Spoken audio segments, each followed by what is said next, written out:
Hello, Ben and Shah. Welcome to the Hotsheet.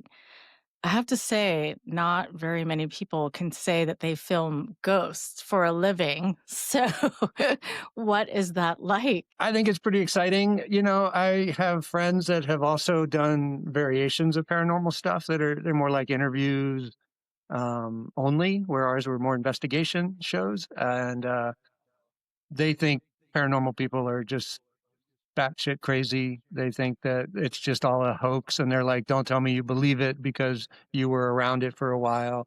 And I say, "Yeah, I believe it. The stuff that we experienced and saw, and the way we dropped into people's lives that were under duress kind of convinced me. I mean, I think I went into it a little innocently, but very curiously, thinking that is there any answers here to what happens after we die? Like, am I going to figure out? Am I going to learn something about the other side?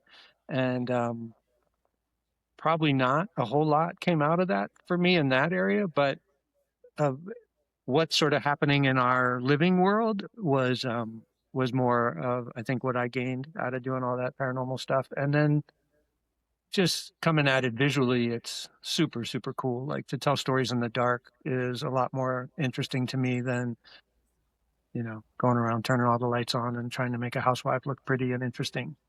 These guys were just innately dramatic and compelling. And with Shah, we did a couple different series though, so it's fun how you can take that genre and then split it up into different areas where, like, we did a real angels and demons show, right? Our first group were really young investigators. They were college age investigators, and we went after some really dark stuff. And that, I think, probably more than any show, freaked the crew out the most. There were You go into places that are supposed to be already have some sort of haunting to them, and then you try and stir that up and get evidence of it.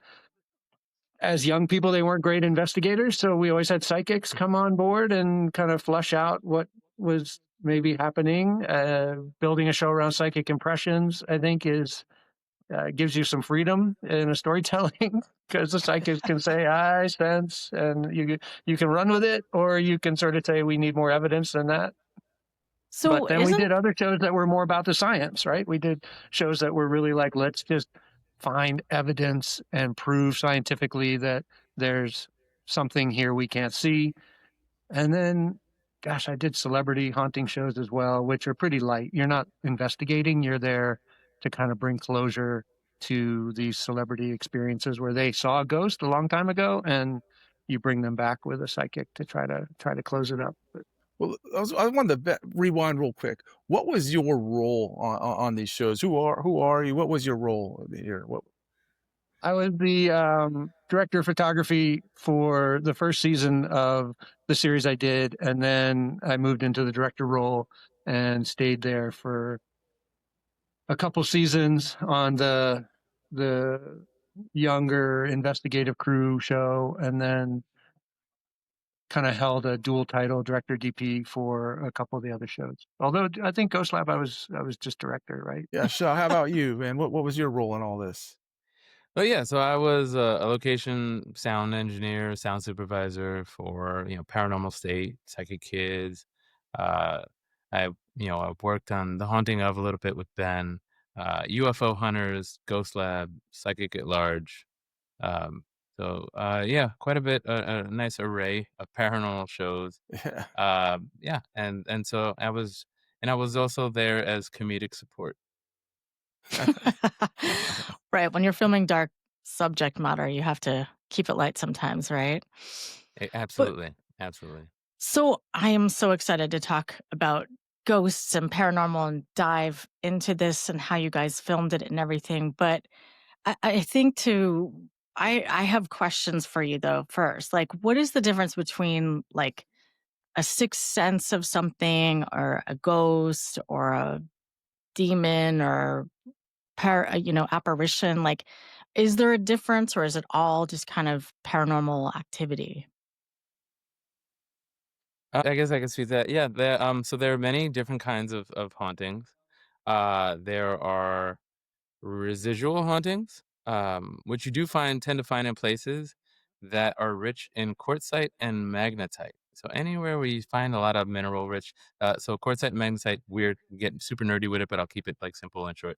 Quartzite and magnetite are minerals that have the unique property that their electrons their polarity can be flipped. And if you know how digital stuff works, there's like a binary state on and off, and that's how we store memory for things in the digital world.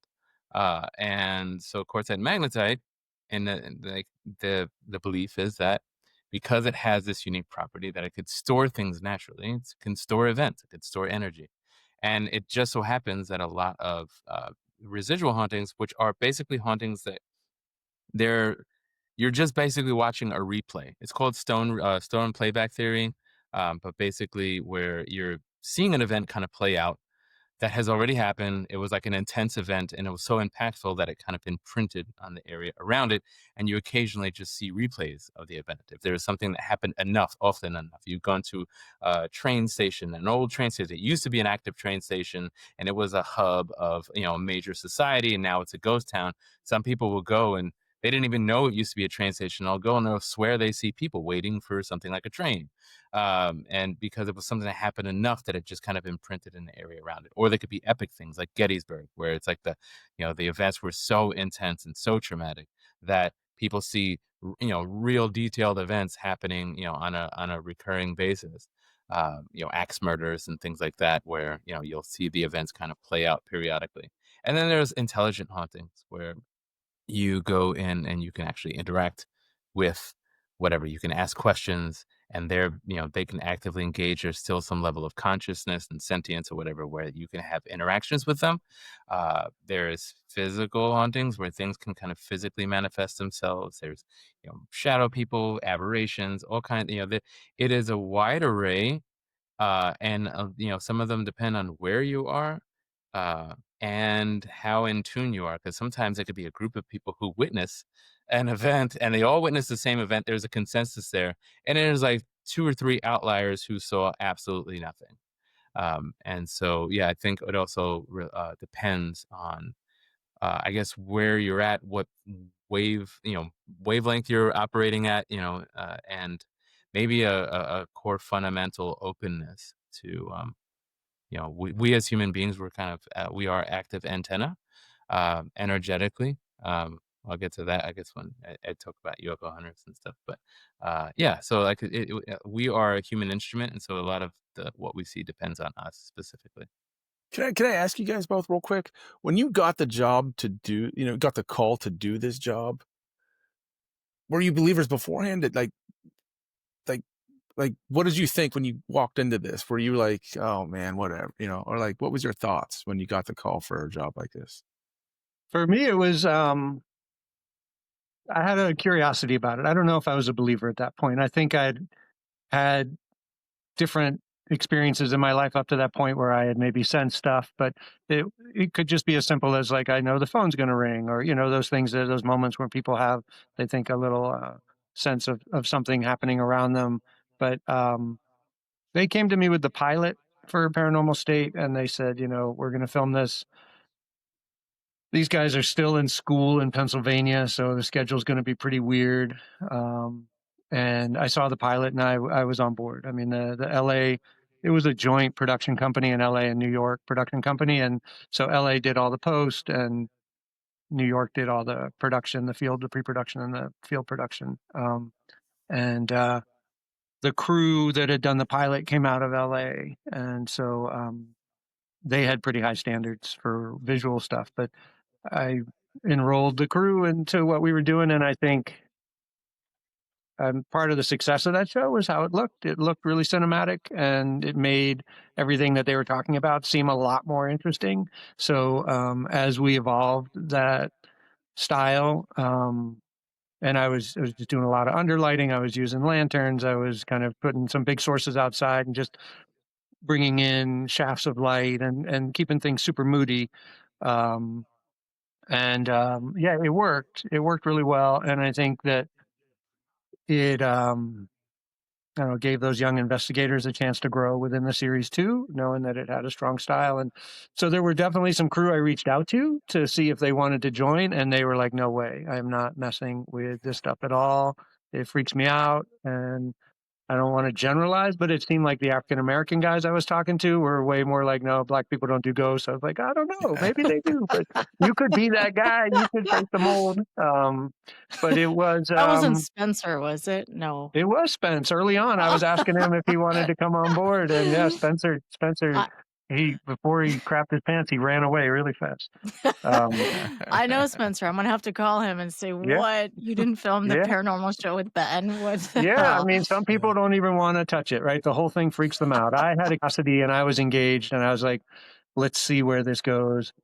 Where it goes, though, for people that haven't done it, is it's a lot of 2 a.m. in a dark hallway, just Mm. talking to the darkness. And after years of that, I was just like, I don't know if I need to keep standing in the abandoned asylum at 2 a.m., just asking one more time to show me a sign of your presence. But along the way, especially the first season, yeah, I had to build up my own boundaries and create um, sort of my sort of protection for going into doing those investigations, because early on it just seemed like we're dipping into an arena that doesn't have a lot of walls around it, and they could, anything could happen. So the crew had crazy experiences. I mean, crazy experiences just because some of it becomes hysteria, right? You just sort of build it up in a way that we're like, oh my God, what was that? I thought I saw something behind that bush.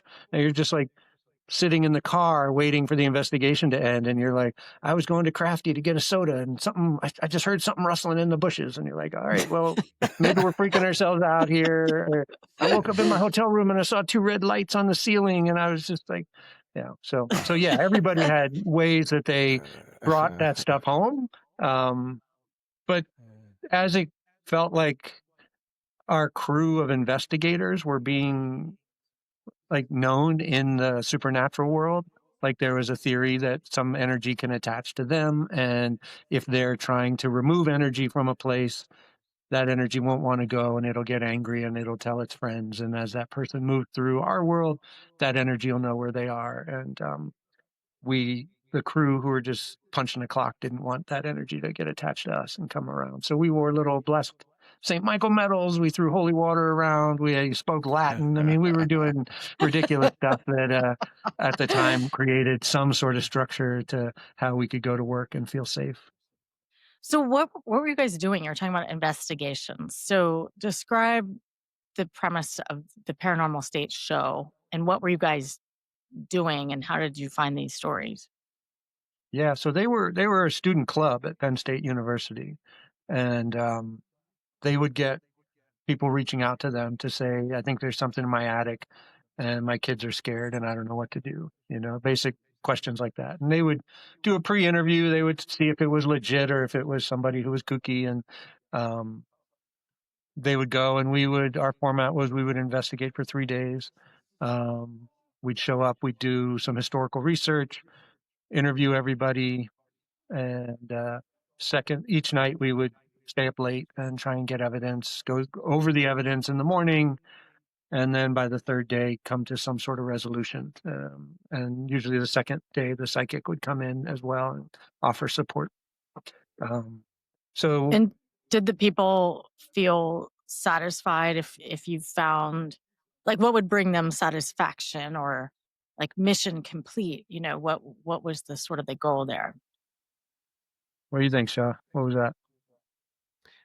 It usually depended. But for Paranormal State, definitely. So that to Paranormal State was more about the human condition.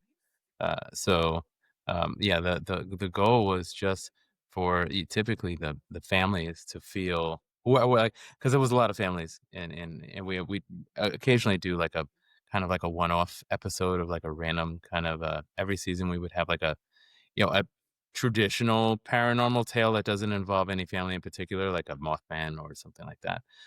But then, for most of the episodes, it was like some family that was in some way, shape, or form troubled by a presence. So the mission complete in that sense would just be that we've either resolved we've figured out what the source of it was, where it was coming from, to either assuage any fears that it's something malevolent, um, make them at peace, or make sure that there's kind of communication and boundaries, and teaching them boundaries, cleansing the place. And then in some extreme cases, which I'm sure we'll be talking about shortly, exercising, Yeah. exercising people, or are doing something a bit more extreme. That's Yeah, crazy. I So think also that I felt like we were an interruption. I think people living in their house feeling like something's oppressing them get into a loop about that. And so we got to come in as an interruption, and often just them being able to share their story and be listened to and not be thought that they were crazy by everybody else they told this tale to was helpful for them. They would be like, "Oh my God, I'm so glad you believe me." And we're like, "Yeah, we'll smudge all the corners of your house and burn some sage." And they'll be like, "Thank goodness, that's enough." Or it could be like, "We've determined this was Native American ground and it's been disturbed and it needs an offering. So we would plant a tree," or, whatever it could be. But it's just like, are you dealing with something that's attached to the land?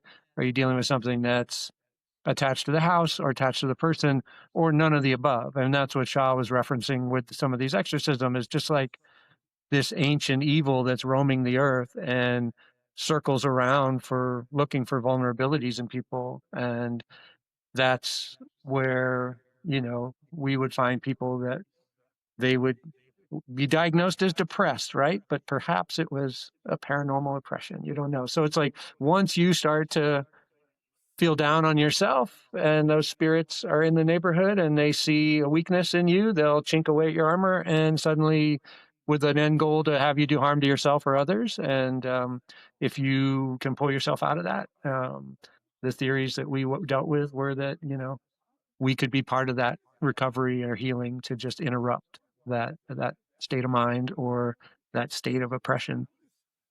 It was sort of like a placebo or a real solution. You make the call. right, that is the question. Is it real or not? Or is it just in people's minds? Like, what did you guys see and experience? And like, are people? But you're talking about like a group of people experiencing the same thing. So are they, or is it just one person in the family or a group of people? And is it real or just an imagination type of thing? Usually they would be a primary focus to the energies if I mean, and this is for people to determine their own theories, but if there is this biblical ancient evil that's roaming the earth, and that it would seem to focus on just the weakest people that were in the house. And the case that I think Shaw and I experienced the darkest stuff on was with a, a household where the people had illness. They had physical illness that weakened them anyway, and then kept them inside more, which is seems to be just the tighter your world gets, the smaller it gets, the less you get outside, or the less you open yourself up to the outside world, then potentially more vulnerable you are to something finding you sitting alone and start tweaking you. So we saw There this are a poor lot of woman. Yeah, go ahead, man. Oh, yeah, there's a lot of parallels there, actually, because you mentioned, Ben, earlier, like, about depression. A lot of parallels there between just, a kind of more worldly view on depression and the paranormal world. And like, where in the paranormal world, if there's something demonic there, its goal is to kind of isolate you from everything around, and that's what depression does. And so there could be that depression, and that is just a moniker that we put over some demonic spiritual world, but the Mm. symptoms are all the same. The demonic world wants to isolate you from any help, any sources of outside influence, or anything that can give you the strength that you need to overcome whatever it is. So you find a lot of it casting self-doubt, hatred, vitriol, all those things whirled up into one kind of human experience. You find these in a lot of these demonic cases, in whether or not you just put them in paranormal terms, or if you put them in clinical terms. You can literally prescribe the same assessment to a lot of these things. So it really is Yeah. just a matter of perspective. That is And we that like is we worked so with a interesting. legendary investigator, this woman Lorraine Warren. Um, Fantastic, Amityville horror stuff. She goes way back. She and her husband Ed were legends in the field, and so she would always say to me, when you wake up, you have to open the curtains and let the Lord's light in. Just let the Lord's light in the morning, and you'll be off on a good start. So it's sort of that idea that people that start drawing the curtains, sitting at home in the dark, it's just sort of all that becomes an opportunity for either, like Shah's saying, mental illness or paranormal illness. It's like you get to decide. But yeah, it's I think a little more accepted for people to talk about it clinically than it is for people to talk about it supernaturally.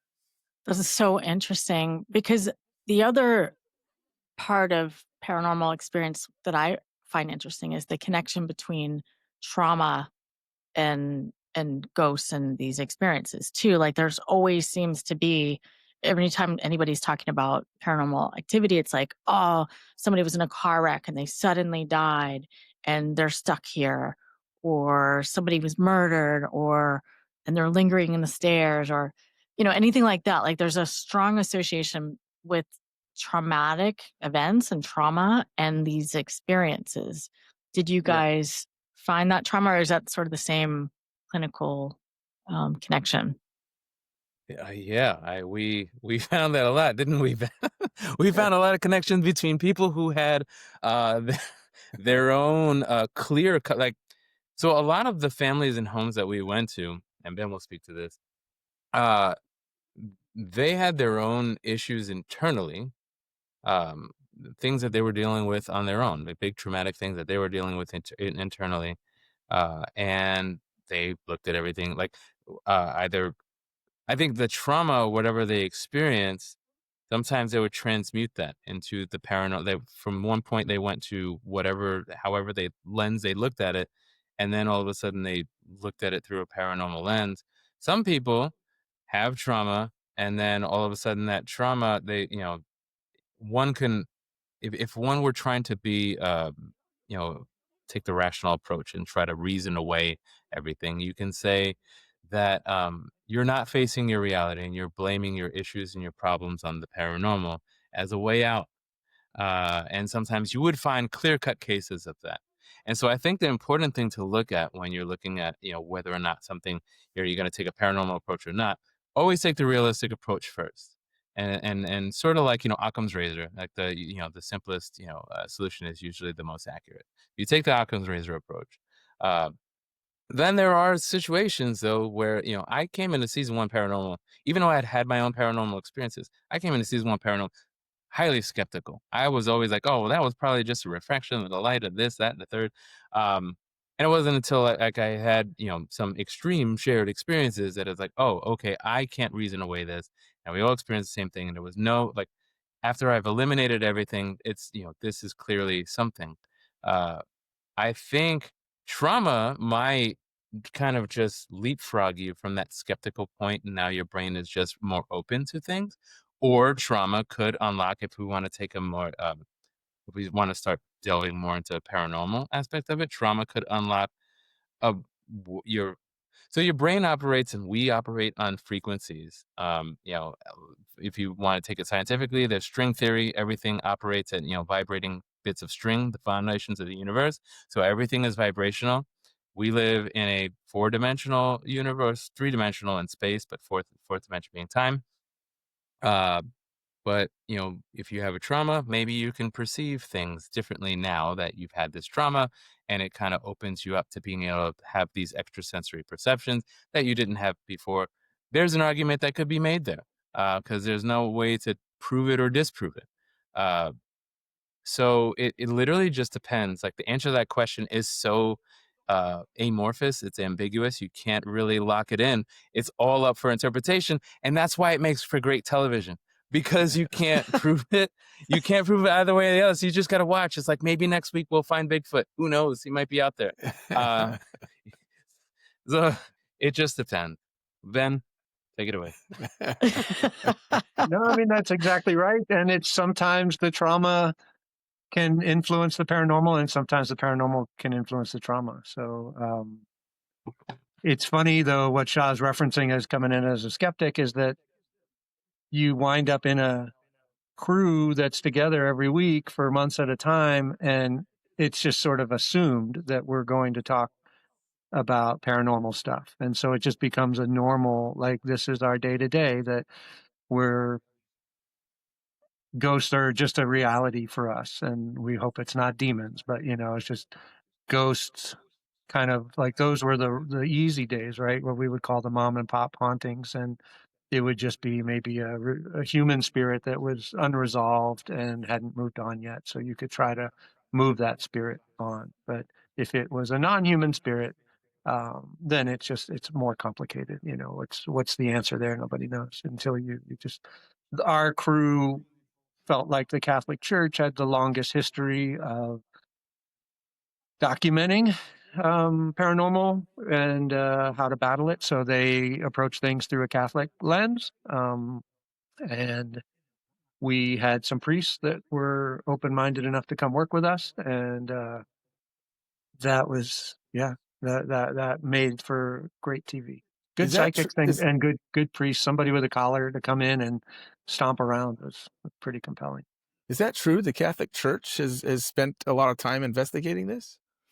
Yeah, they're the oldest. They're the oldest institution of documented paranormal activity. So they have a whole hierarchy of how they go about doing an exorcism. Like an exorcism's an official act of the church, and who's allowed to do that, and who you can approach, and how they go about determining.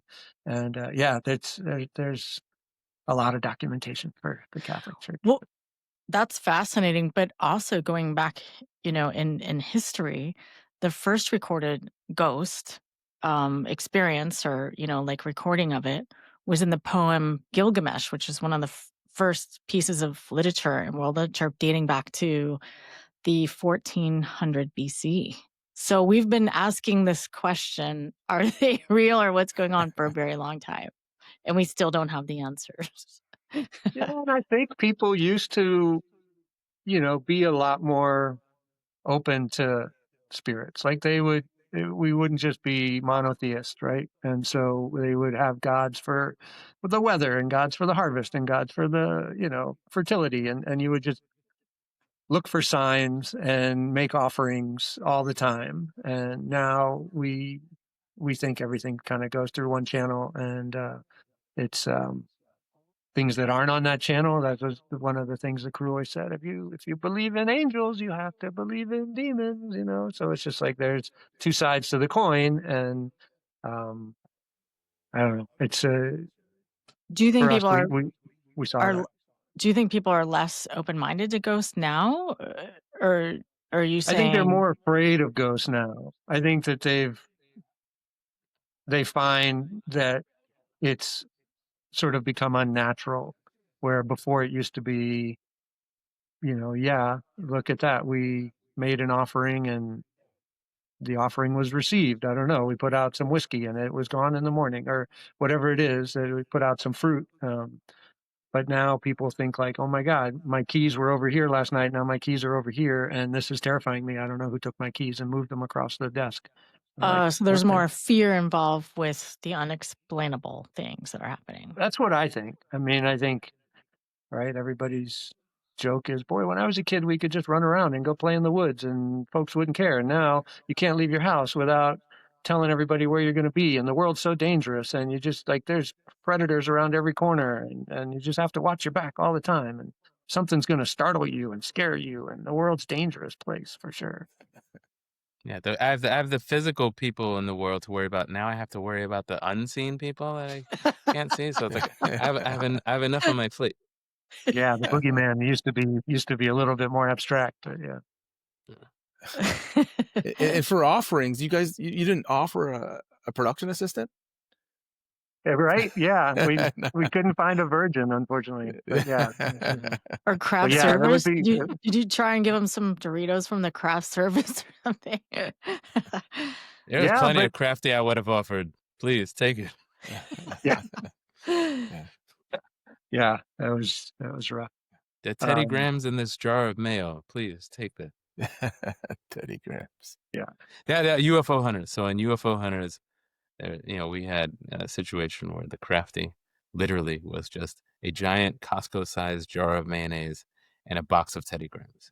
Like, what am I supposed to do with this? Am I supposed to dip the Teddy Grahams like in the mayo? Like, what's the science here? What do we Wait, you do? actually had mayo in a jar on set? A giant, the Costco-sized jar of mayo What? and a box of Teddy Grahams.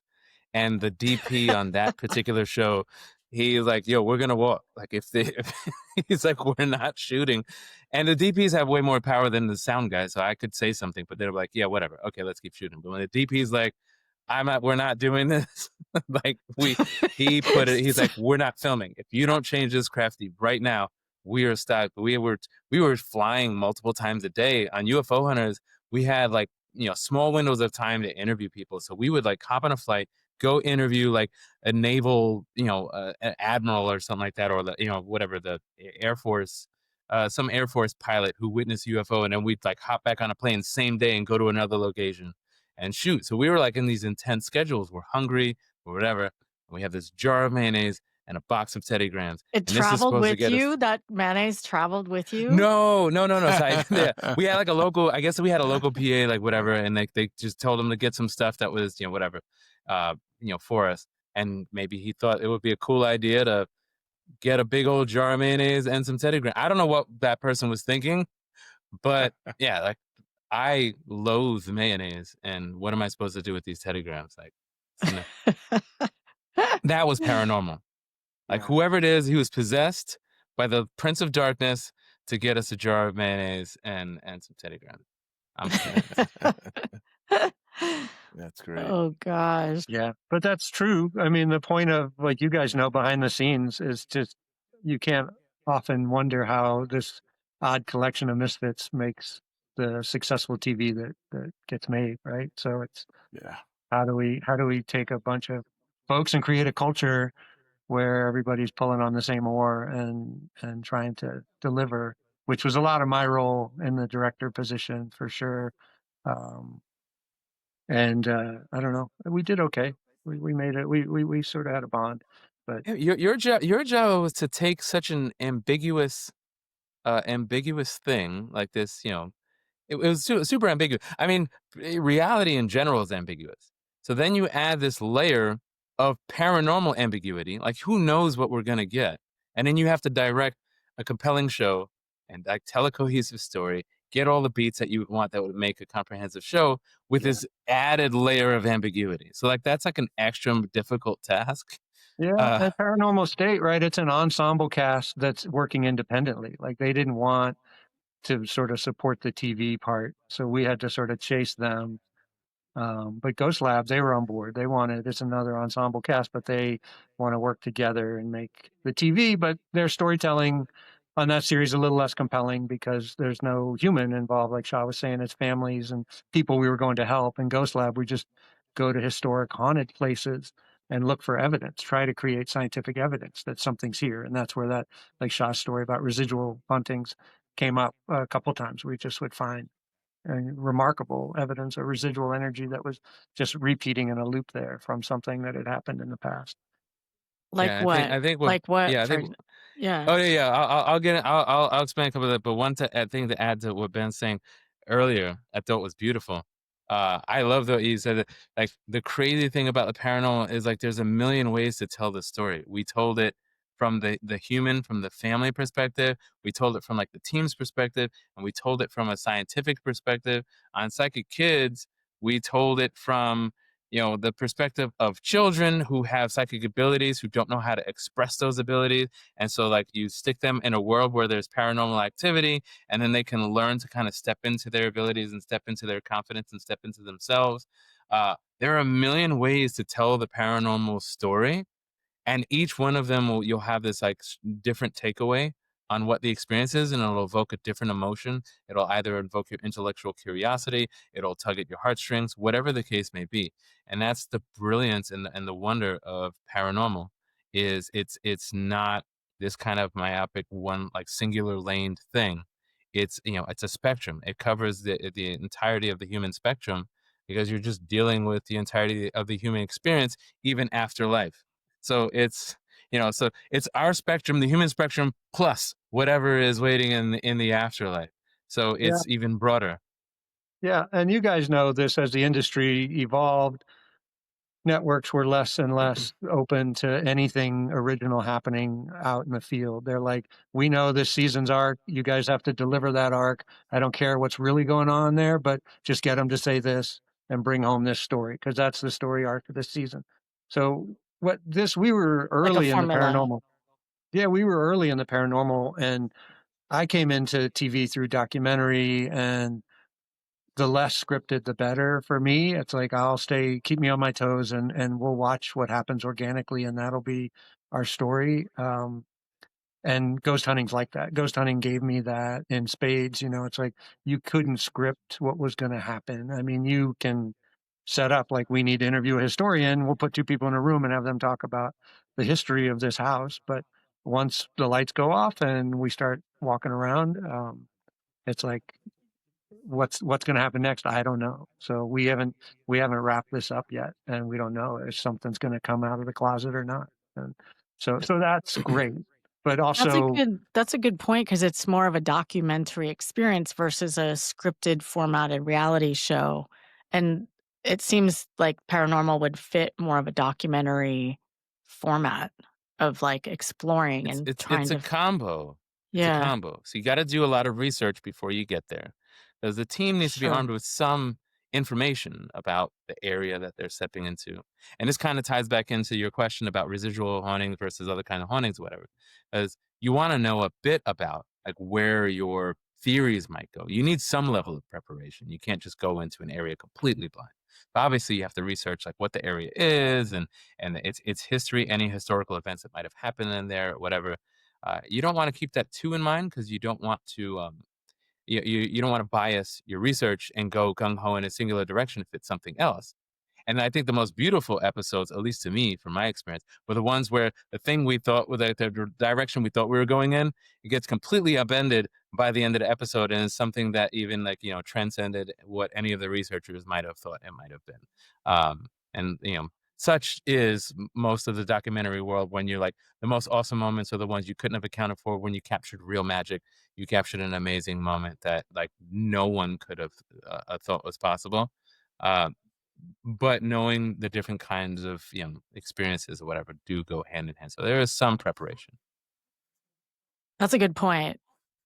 Yeah, because I think you have to know what you're walking into, but then be open to figuring out what's happening or what's going to happen. So many questions. But how did you guys switch your understanding of this world? really good question. Yeah, that's a fantastic question. So they split. So season one, I'd done a psychic show where I wasn't a fan of the psychic prior, and so I added to my skepticism of Paranormal State when I stepped in. Um, so I've seen con psychics, so I already even though I had my own paranormal experience before, I still kind of wrote it off. I'm like science, science, science. And so season one of Paranormal State was broken up into two portions. It was season one and then season 1.5. And we did a spin-off show in between, Psychic Kids.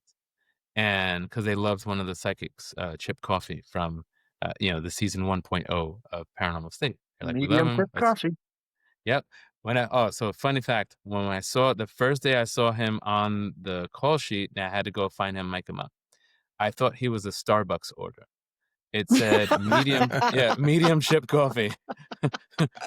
I'm like, why is there a Starbucks order on the call sheet? No, but he's Yeah, a so that was, famous psychic, right? He's a psychic. well, now he is, after Paranormal State. So, Oh, okay. that kind of helped elevate him.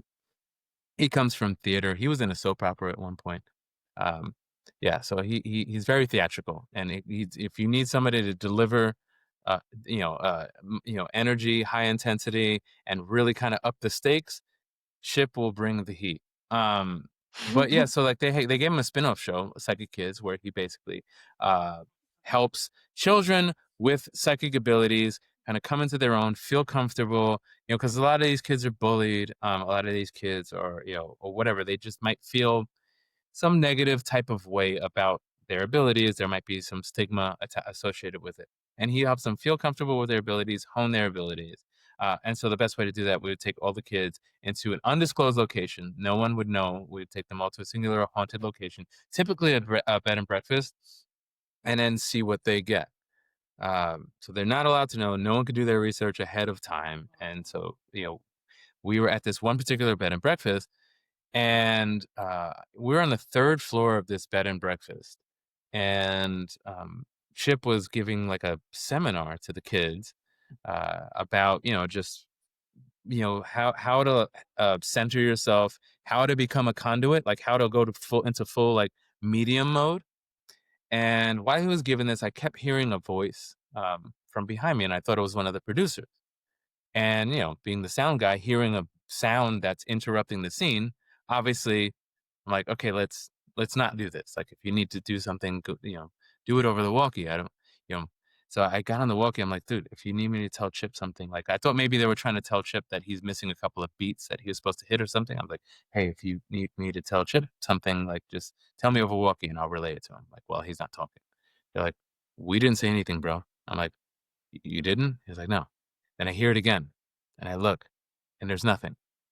And then the third time I felt something, and then I looked, and there was the door that was behind me, a black shadowy mass just walks past the door, and I'm thinking like, okay, I'm bugging out. That is weird, weird. It's me. It's a me thing. I'm I'm losing it. But when I turned around, Chip Coffee is like, and he's like, "Did you see that?" And he's like, and then I was like, "Oh, he saw it too." I was like, "Yeah, I saw that." And our camera guy, Trevor, he's like, "Let's get it." And then he gets up and we all go chasing this thing. Let's get And it's it. a black shadowy mass. And so we were in one of those buildings, like where the staircase, or the staggered staircase, like you go down one turn and then go down the next. So The it landing. goes down. Yeah, like the landing staircases, whatever. And uh Trevor is trying to get this, thing in the camera. We can all clearly see it. The shadowy mask kind of gets to the bottom floor, and from my perspective, it looked like whatever its head should be, it like kind of looked up. I couldn't make out all the details. Apparently some people saw more of the details in it than I did. But it like kind of looked up, and then like in a creepy weird way, like in a staggered way, and then it walked straight. Instead of going to the bottom of that second flight, it stopped at the last step and then walked straight into the wall. And I'm at this point, I'm floored. This is like my first official experience.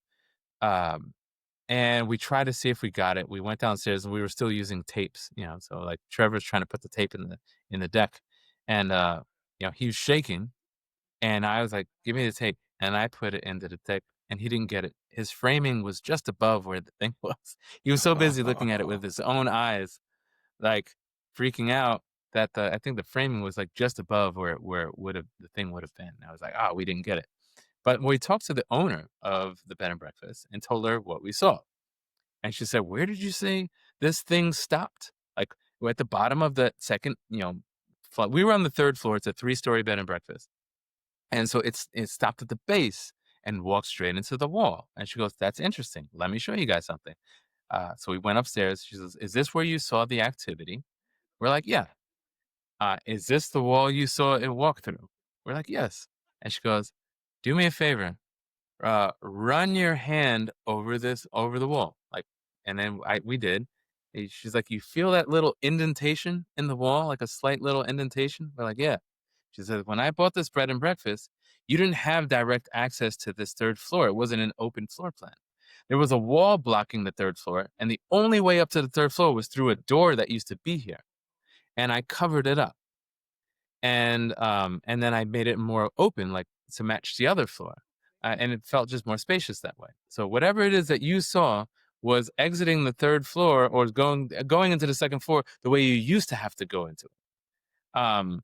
So clearly that is a case. So to circle way back and answer your earlier question about like experiencing a different type of haunting, that was a residual haunting. So we wouldn't have been able to go and interact with that spirit. We were just watching a memory play back of a dude going down the stairs and exiting that door the way he probably would have normally when they lived there. But that was my first experience. And that one I couldn't right away. I couldn't science that away. I couldn't be like, oh, it's we all experience it together collectively. And that was like a show where we would stay at the bed and breakfast with those kids. So if something happened at night, we can get up and we were on like call 24 hours a day. So if something happened to kids, if the kids screamed, we would get up, lock and load, grab our gear, and film them if something happened. So we were kind of in the thick of it. Completely like immersed in the same experience that those kids were in. So I couldn't deny it. So from that point forward, it was pretty difficult to not believe. Wow. Wow. Wow. I think that's the case, though. Like, I think, whether to believe or not to believe depends on whether you've experienced something unexplainable before, right? Like, I think you're a lot more willing to believe it's possible or it's there if you've had some experience.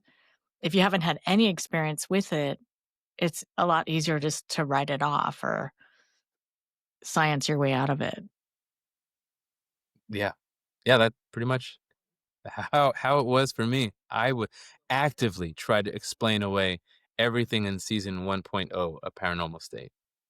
And then the events that transpired by the time we got to season 1.5, uh, at that point were so intense that I would, even if it weren't in Psychic Kids, by the time we did season 1.5 of Paranormal State, I probably would have become a believer then because the stuff that happened in 1.5 were just so insane. Wow. But isn't it just like, I mean, you guys know more than me. I'm not an expert. I'm just here to ask the questions. But isn't it just about energy, right? Like humans are energy. We have lots of different types of energy, chemical energy, kinetic energy, and electric energy. All these we are a composite of different energies. And which is, part of the laws of conservation energy or laws of Yeah. physics, right? Like these things Mhm. exist. This is real. And are these experiences just a form of energy? Yeah, absolutely. Like the body, I was doing a little research and I realized like the body, like the law of conservation energy says that energy, you cannot create energy and it doesn't die. So if your Transfer. body is made up of energy, and then your body, your physical body dies, where does that energy go? And I think that's sort of the big question is like, what happens after you die? Do you go to heaven? Do you go to hell? Like all religions are sort of based on, that question of like what happens. But in science terms, you're just energy. So that's curious to me. Like, where does it go? Yeah. No, it's about the soul, right? The soul, does it exist as a thing in your body, and where does it drift off to once your body stops staying alive? Yeah, I think the only caveat for me is if it's these non-human hauntings that we talked about. So I think all the human hauntings for sure are just energy that's hasn't moved on or is stuck or is staying around for reasons that we don't know, or residual, like Shah's been saying. But it's just also um, the stuff that's not human, like even just some land spirits that we would run into, stuff that's just, if you have an extrasensory perception, you can sort of see more clearly. That stuff is what's fascinating to me. I don't know how to explain that stuff away through physics and through science. But Do you um, remember the premise of the land spirit? Like I'm having a brain fog, but do you remember the premise of the land spirit that wouldn't let my recorder turn off? oh I yeah, the couldn't mic Native the dude up. American. Yeah, we Yeah. were with the shaman. Yeah, um, yeah. You tried to mic him up, and it just everything dropped. Um, Yeah, we ran into a couple, and some of them just weren't interested in us at all. They wouldn't care to be part of TV. You know, I always joked any What, the self-respecting ghost. ghost or the ghost Yeah, didn't want it? the sort of more ancient spirits, like the Mm.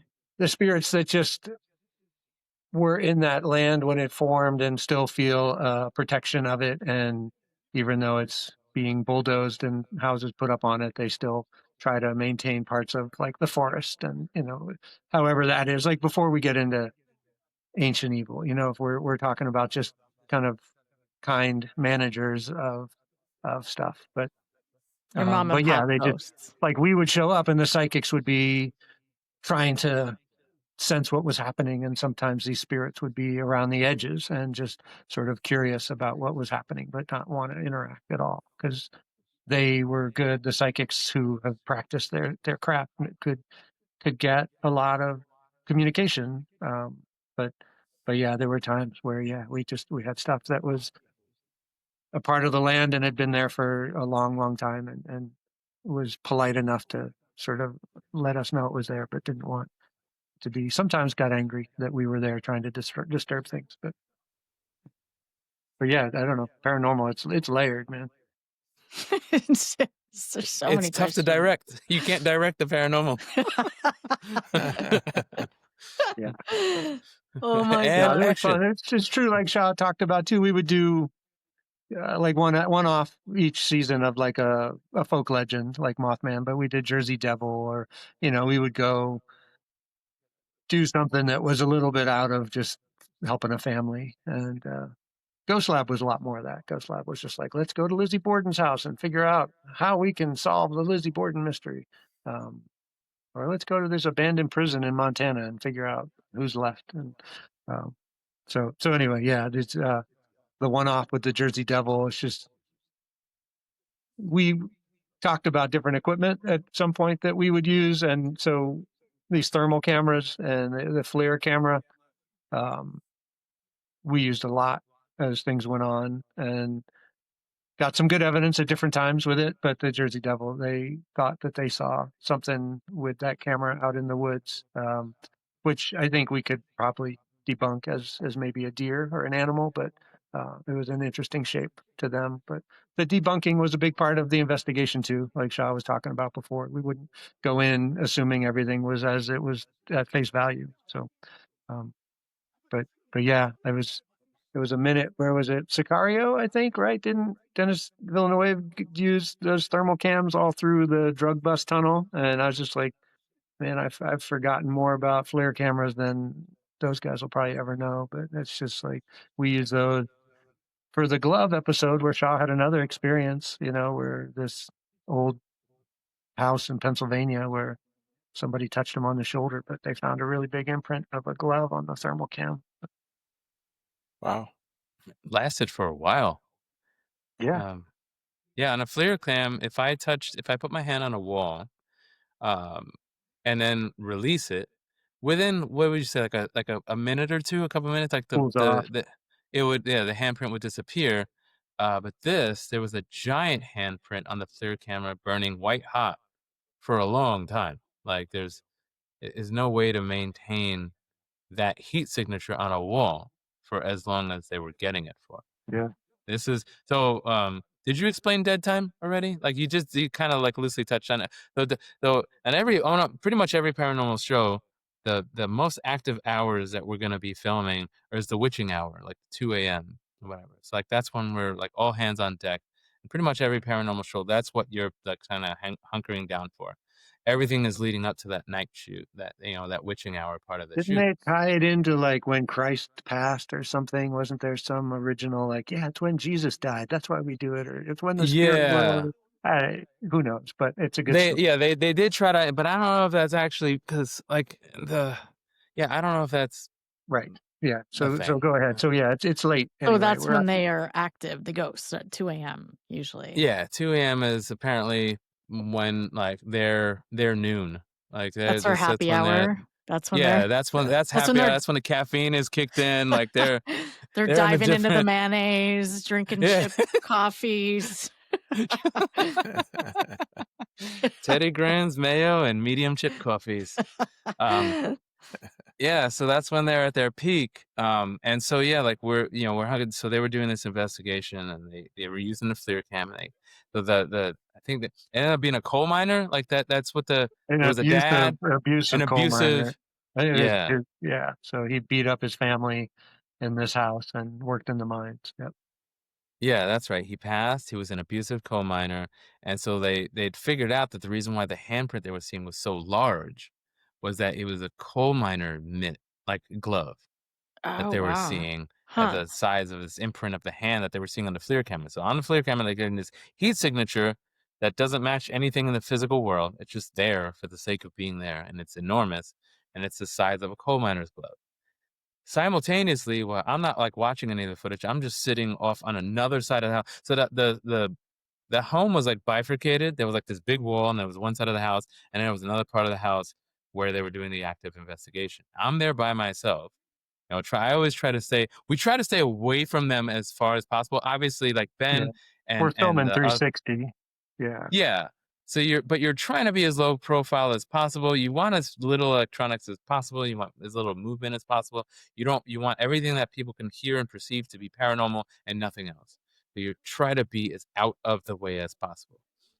And so I had my giant batwing antennas in my rig, so I could just stay as far away from and still get signal from them as possible. So I'm sitting super far, and a hand pushes my shoulder down, and I thought it was our other camera operator, Brian. And like maybe he just got stuck on that side of the house and needed to get back to the other side, and he was trying to maybe get past me or something. I don't know who it was, but I'm annoyed. I'm like, you could have just said, "Excuse me," and I'm like they pushed my shoulder down hard, and at first I'm turned around annoyed, and then my expression goes from annoyed to confused to like to kind of little nervous and frightened because I look around, there's nobody there. Then I fully turn around, there's nowhere even remotely around me. And so I got on the walkie. I was like, dude, a hand just pushed my shoulder down or whatever, and then they kind of ran over, asked me, the paranormal team, PRS, they went and asked me some questions about it and asked me like what I experienced. And when I looked at the security cam, you see me sitting there by myself. No one's pushing my shoulder down. So it wasn't anyone pranking me. It wasn't anything like, and then you see me turn around and then you see all that, what I just described on camera. So that was really freaky in that it was this case about a hand, and then I experienced a thing with my shoulder. Yeah, we had a lot of like weird, quirky things that kind of all tie in little ways about that. The stories just seem to write themselves, I think, in these cases. But If you're the paying other attention stuff that enough. I thought was really handy as far as technical side was Huh. like when we moved into Ghost Lab, right? They got so much of the research investigation part is talking into a tape recorder, right? Can you make a sound? Can you, blink this light? Can you do whatever? And then everybody goes back and listens to their tape recorders and they're like, oh man, there's definitely when I asked something to make a sound, there's a sound on here. I didn't hear it at the time, but it just takes roll through hours of footage. In Ghost Lab, they came up with these real-time the EVP recorders where they could on a was it 15, 20-second delay, they could hear what they had just said into the recorder so that if something responded, they could talk in that real time. And I thought that was a really fun advance. Um, the other thing for me, I don't know, I just went down a technical road for some reason, but was as the cameras got a little more sensitive. When we started, we were still on small sensor cameras. I mean, everything's gotten so much easier to see in the dark, but once upon a time, what did we start? Peace State was that like 08, 07, 08? I don't even remember I think anymore. it was But '07 when I did my research, Paranormal State. yeah, Yeah, yeah, those 7. it was like a fall. We started like in the November or something, but we were still on them old Panasonic cameras, and just Yeah. proud of what we could pull off. But now everybody can go out and shoot available light, use a street lamp, and just kind of make their show. But Full wolf it. Yeah. yeah, but Shaw, at the time, I was yeah. going to So ask you for sound gear. Was there anything special, specific that you wouldn't find on another set that you'd find on these paranormal shows? No, I usually use what, like, whatever the Cantar. team. Nobody had a Cantar. Nobody had a can. That's true. Nobody had a Cantor. I showed up. Funny story. So I'll do a little bit of a self-deprecating story. Um, I didn't expect to be on Paranormal State. No, I he wasn't was, on at the beginning of the season. He was a day hire for a shoot at Grand Central Station, and we didn't let him go after that. But yeah, yeah, Aw. I was visiting in town from Los Angeles. I'm originally from New York, but I was visiting New York, in town, visiting my girlfriend at the time. And I wasn't planning on shooting anything. I didn't have any of my work clothes. I I showed up in a fancy pair of shoes. I'm like, I didn't like, they said we need someone who knows how to operate the Cantar. And I'm a yes person. Yes, I can do that. Um, and I'll just figure it out. And I'm like there reading the Cantar manual, like on set. I I was figuring it all out as I went. I had studied it a lot, but I was just doing some last minute cramming for the exam by the time they got me the gear. But I was able to operate it once I got it. Cantar was like a tough kind of thing to operate. Its buttons weren't labeled. They had a black button, a silver button, and like this other button. You're just supposed to know what they do, and they do different things contextually depending on like what modes you're in. Nothing was. It was just like, you ever see those alien ships where it's like, press the yellow button? Which button? The other yellow button. Is there? None of them are labeled. You just kind of know what to press. The Cantar is very much like it was that. Aton, right? It was Aton, so it was Yeah, French, and they it's were known French. more for their cameras than their sound gear at that point. But it this is a time in the industry where suddenly all these field recorders became multi-channel. So one sound guy that used to do 3 or 4 channels was now doing 7 or 8 channels. So this was one of the early 8-track that this one person could go out in the field and mic 7 or 8 people. So Shah's like, "Holy cow, here we go!" And I don't know what these buttons are. It was flying by the seat of my pants. Not only am I thrust into the world of the I feel like paranormal. that's every shoot. Like, what are we doing? What is this gear? We got to figure this out. What's happening? I think that's what kind of draws us in. Like Yeah. you stay in there because there's like something new. Every shoot is a new experience with new equipment, with new people, with new content and new story to tell. Yep. So it was totally new way of recording 8 tracks. It's simultaneously recording with unlabeled buttons in a French-made company that really cared more about cameras in a genre that was kind of new and burgeoning. This burgeoning genre of the paranormal, and I'm dealing with paranormal stuff. So it was like that, it was just all new. It was just a whole new world with a great new group of people that obviously have become friends for life now. And yeah, so it was like a super cool experience. But it's like, I think the Cantar was such a beast in recording. Like, I did get some stuff where I did contribute my audio to the investigation. The Cantar was like super. The preamps on the Cantar were really great. There was still like an analog preamp channel. But a lot of people liked using, even though the thing weighed 754 pounds. It was a It was backbreaker. Like it wasn't a mobile unit at all. no. So if we had to do walk and talk stuff, it would just be like, where's the middle of this walk and talk? I'm just going to plant myself here because you can't, this thing, you'd be out of the industry if you had to carry that thing around. And it's just a big If I were sound still using mixer, that, I would be right? Is dead. it just like a sound mixer? Like Yeah, a it's just a cinder Yeah. block, multiple cinder block size sound mixer. Yeah, But it was like this big, like this thick, this like this long, this thick. It like a was a boom monster. box. It's like a big old Yeah, yeah. boom yeah. box. It was like a But 1980s style, like to answer your yeah. question, Sean, we didn't do anything specific with audio except have a fun joke about this Cantar being unusual that nobody else had a Cantar in their No, house. yeah, but the one thing I will say, the one cool different thing that we would do with paranormal shows that I didn't get to do on other shows is like, we'll be at a prison, and then I get to, like, most locations sound for reality doc. You just record your dialogue, and maybe get some like, maybe get some VO, and then call it a day. With Paranormal State or in some of these other shows, you got to like get sounds like, after everyone's go shooting something else or prepping for something else, I'm getting the sounds of like jail cells creaking and closing and other like creepy sounds. So I got to do a lot of that to help, post kind of craft like a unique experience and Like a in the sound lived design. space that we recorded everything in.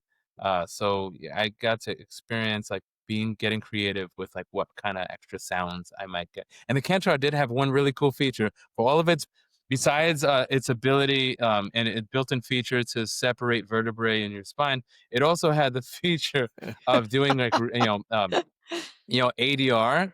So you can play back a take, and while you're playing back the take, you can like be recording over it. So it was really cool. And sometimes I would use that feature when, posts would be like, hey, we need to get this particular thing because whatever didn't come out for whatever reason. It was Yeah. really cool for that. I will defend Yeah. it on that. And B-roll was the same, right? We would film our coverage, but often the main team would be locked inside the house for a lot periods of time. And so I often had a spare camera that the ACs would have outside and just instruct them to go crazy with B-roll. So not just like, we're not going to touch the angle. That's not going to make it scary, but like, underexpose some clouds or find a spider web being made or, just stuff that could sort of play into people's sense of foreboding. Spooky And, things. yeah. So It's we could do it with the Wolf audio Film and we School. could do it with picture, which was a lot of fun. Anything goes in those types of shows. So Now here's the Wolf Film School, so he's being super modest. He made he helped bring up a lot of budding camera operators and directors, budding DPs. He would, so every night we'd have dailies. We'd go to Ben's room and watch the dailies. And so he would assign, people like, get this B-roll, and basically they'd learn a lot of what they know and would later on use in their careers based on feedback and mentorship from Ben. He's being super modest. But yeah, a lot of people came up in the school of Wolf, for Aw. cinematography. I love that. Ben's ritual continues on. We try and hopefully have decent shoot days so that you can watch the footage at the end of the day and, like yeah, get people learn to and care about it, right? It just became, it became a real bonding experience. And I needed people, like we talked about, to be on the same page. We didn't always have the same crew for a long time. I had the same sound and camera team, but all the production team, the PAs, it would all change. And how do you kind of get them to understand what the show's about and how to deliver the show that I thought we would deliver, which was an elevated version of the genre. Like if you watched the two plumber ghost hunter guys, I think it was called Ghost Hunters, that show maybe, or maybe not. But anyway, their stuff was, I always joke, it's, everybody thinks ghost investigating is you go into the infrared lens, right? We're investigating now. Let's just make it green. That's scary, right? It's scary because it's green. I was like, I don't know. We're competing with every high school AV club at this point. I mean, I don't think that there's any skill in that at all. It's like, let's try to show that we can light stuff and play with contrast and have shadow, and let's really work our foregrounds for our compositions, and let's tighten the frame and then get really wide and sort of yeah. So there was definitely a shot list that I had and that I left to go with to make that style. But yeah, I think definitely the Paranormal State had helped early on. And I don't know that we could make that show again that way, because I got dusted off when they rebooted all these series. It was maybe a decade ago now, maybe a little less. Channels like A&E that had a lot of success when they were airing Paranormal went to their marketing teams, and the marketing teams were like, yeah, we were really good and we were airing a lot of Paranormal. Let's go back to Paranormal. So they'd be like, okay, let's bring back Psychic Kids. Let's bring back Paranormal State. Let's bring back The Haunting of. And the new teams that came in to make those shows, they would bring me in because they'd be like, you did this before. You must know how to make this thing work the way it used to. And a little bit with what they tried to do at Paranormal State, we went around and we did pilot episodes with 3 or 4 different young investigative teams around the country. That was still the original production company, and they sort of respected what we tried to do.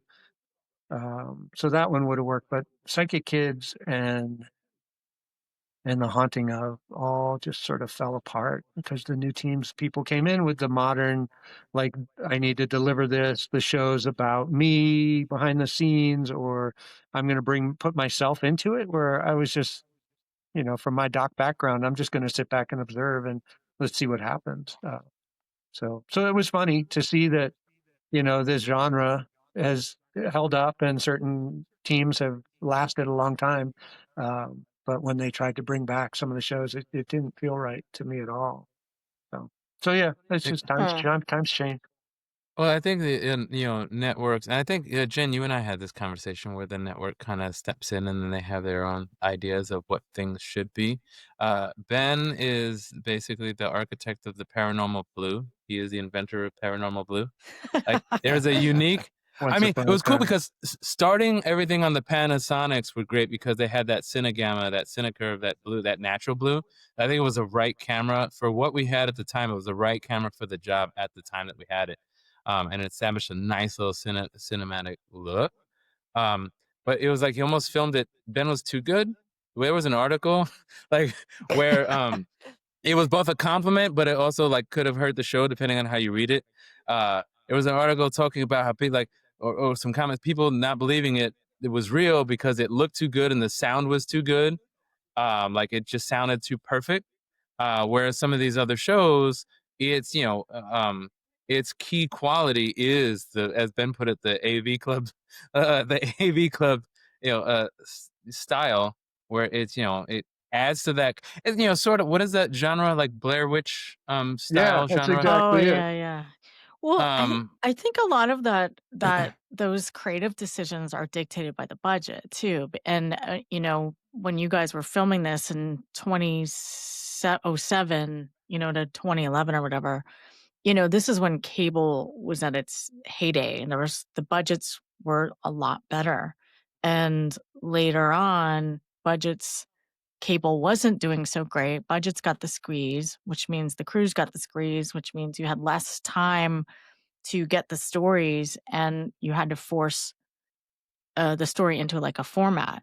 And I think, Ben, that's what you're talking about. Is we all kind of experienced that squeeze over the course of reality TV history and TV history. That when there's less budget, you have less time to figure things out, and things become more formulaic. 28 days later, shot on Pro DV. Uh, Yeah, they, Danny Boyle. Danny Boyle pushes the envelope technologically all the time. He's great. Yeah. So I feel like if there's any human being that could, like, if they'd have just kind of stayed listening to him, Ben could have, no matter what the budget, given them and delivered an Of epic visual that course. told an amazing story. I know, like, of Well, and we course. were lean, Yeah. right? I didn't feel like we had a lot of fat in the field, even when you thought budgets were good. We were still a tight, small crew. Like 7 people maybe making the show most of the time, maybe 5 to 7. So, it's just the cast was big. So you're carrying around 6 or 7 cast people. And that always was like, that's the anchor. That's sort of, we need to manage something of that size. But the crew, yeah, it always Nimble. felt light. Yeah. Well, to that point, actually not being lean was a hindrance. So Ben is about to tell you a story about when the lighting got too much. We started overlighting things and taking way more time. So the exact opposite was true for Paranormal State. Take it away, Ben. Once I lost my regular crew after I moved up, I moved everybody up that was with me. So the AC became the B cam, the B cam became the DP, and we brought in some ACs that could stick around. But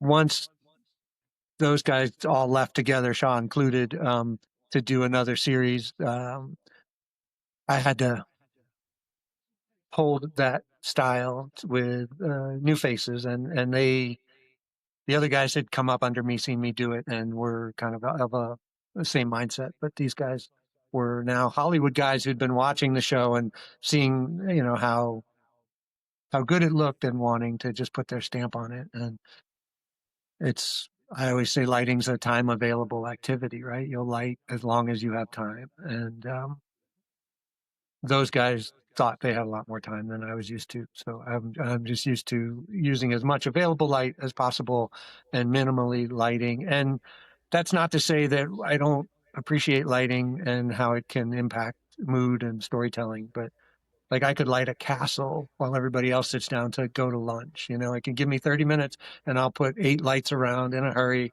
and we'll have our little path maybe mapped out, and give me a couple units outside, and we're done. Where these guys would be like, I'm going to light this one room for like, an hour. And I would just be like, this is not necessary to tell the story. It's like not the show that we're making. And that would get pushback. And so I don't know. I think that's what Shah's referring to, but I think that the audience gets really savvy as ghost genre, paranormal genres became popular. They get really savvy to what they think might be fake. And so you have to try to preserve this authenticity that our investigation, and we took it really seriously on Paranormal State, was uninterrupted, uncorrupted. And so we talked about, we just locked everybody outside of the house, kept the core team in there, and they moved only when the team moved. Like we didn't go stomping around creating noises or using our walkies to suddenly disturb their EVP. And so, yeah, once guys started to overlight it, it felt like it was a setup. Like this is where Mm. we're going to come over here and this door's going to bang. And there were reports in the media of other shows having like, tripwires and stuff that would give them the effects that they wanted for their investigation. So that's why, the B-roll, I was always emphasizing be as organic as you can be, whether it's, like clouds or spiders or whatever else it could be at the time. But stuff that people are like, that really happened. So we had, I guess the online community got pretty invested in our show, and we had an episode where it was almost seance like. They were kind of around a table.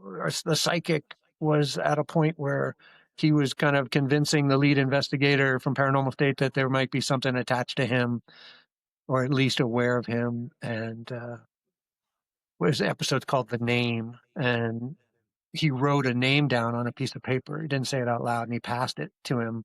And the coverage we had just happened to be the right place at the right time. I mean, we were all locked off on tripods. We're not moving around. And because it's multi-camera, the audience thought they did it multiple times, and you could tell that that wasn't real. And yeah, you just sort of have to fight for that authenticity. And in the paranormal genre, it's, I think, a pretty high premium to maintain it. So yeah. Anyway, I battled with guys that went over like.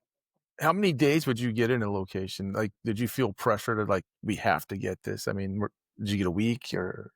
Yeah, I wish. No, yeah, it was 3 days. 3 days. And it was, the first day was the travel, and well, no, we travel sometimes in Pennsylvania. No, yeah, we were 4 days because you do the travel prep day before the first day. Yeah, then we start our day typically. yeah, Sometimes. calls generally around noon because you're going past midnight. Anywhere from noon to 2, depending what time of year the sun's setting, and summer could be late. Won't get dark till after 9.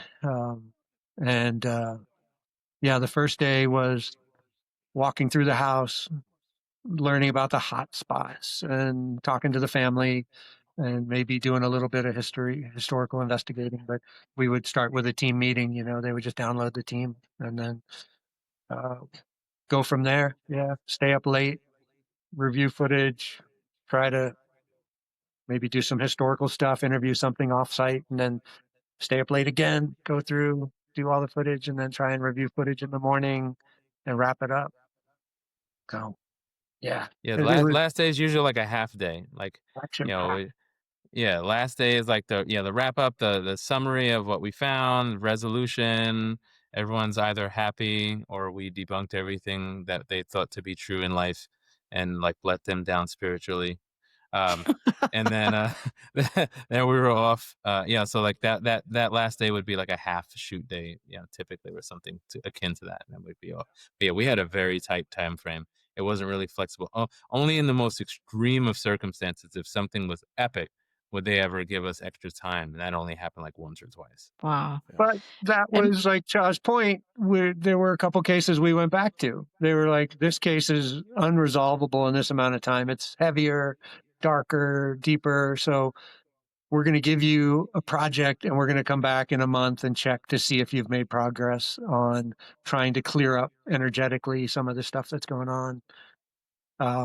One of those we did was in a trailer park in Syracuse, New York. A rough situation for the mom in that family that had kind of contacted us because she was living with a guy that was really interested in the dark side of the paranormal, and so he was creating a lot of hostility in the home for her and her son, and so she was, trying to figure out what was real in all this and what wasn't. So and then we had to come back. We're like, this is too much. So I think when we were out at lunch, the husband, turned all the crosses in the house upside down, just to sort of add this drama. Like everybody comes back from lunch and they're like, the house is holy crap! Something came in here and turned all the crosses upside down, and he would say things by name. A lot of our paranormal team was like played the Harry Potter version of "He Who Shall Not Be Named." Like you just don't talk about these spirits. You don't give them agency. Like the more you feed into them, you're giving them power. So they would call them bunnies, or they would call them something that would be harmless. And so anyway, this guy would say the name, and yeah, really made for a chaotic evening. They went to do their, I don't know, laying on hands is how they did it in this one, to just sort of create a big energy of positivity around this couple.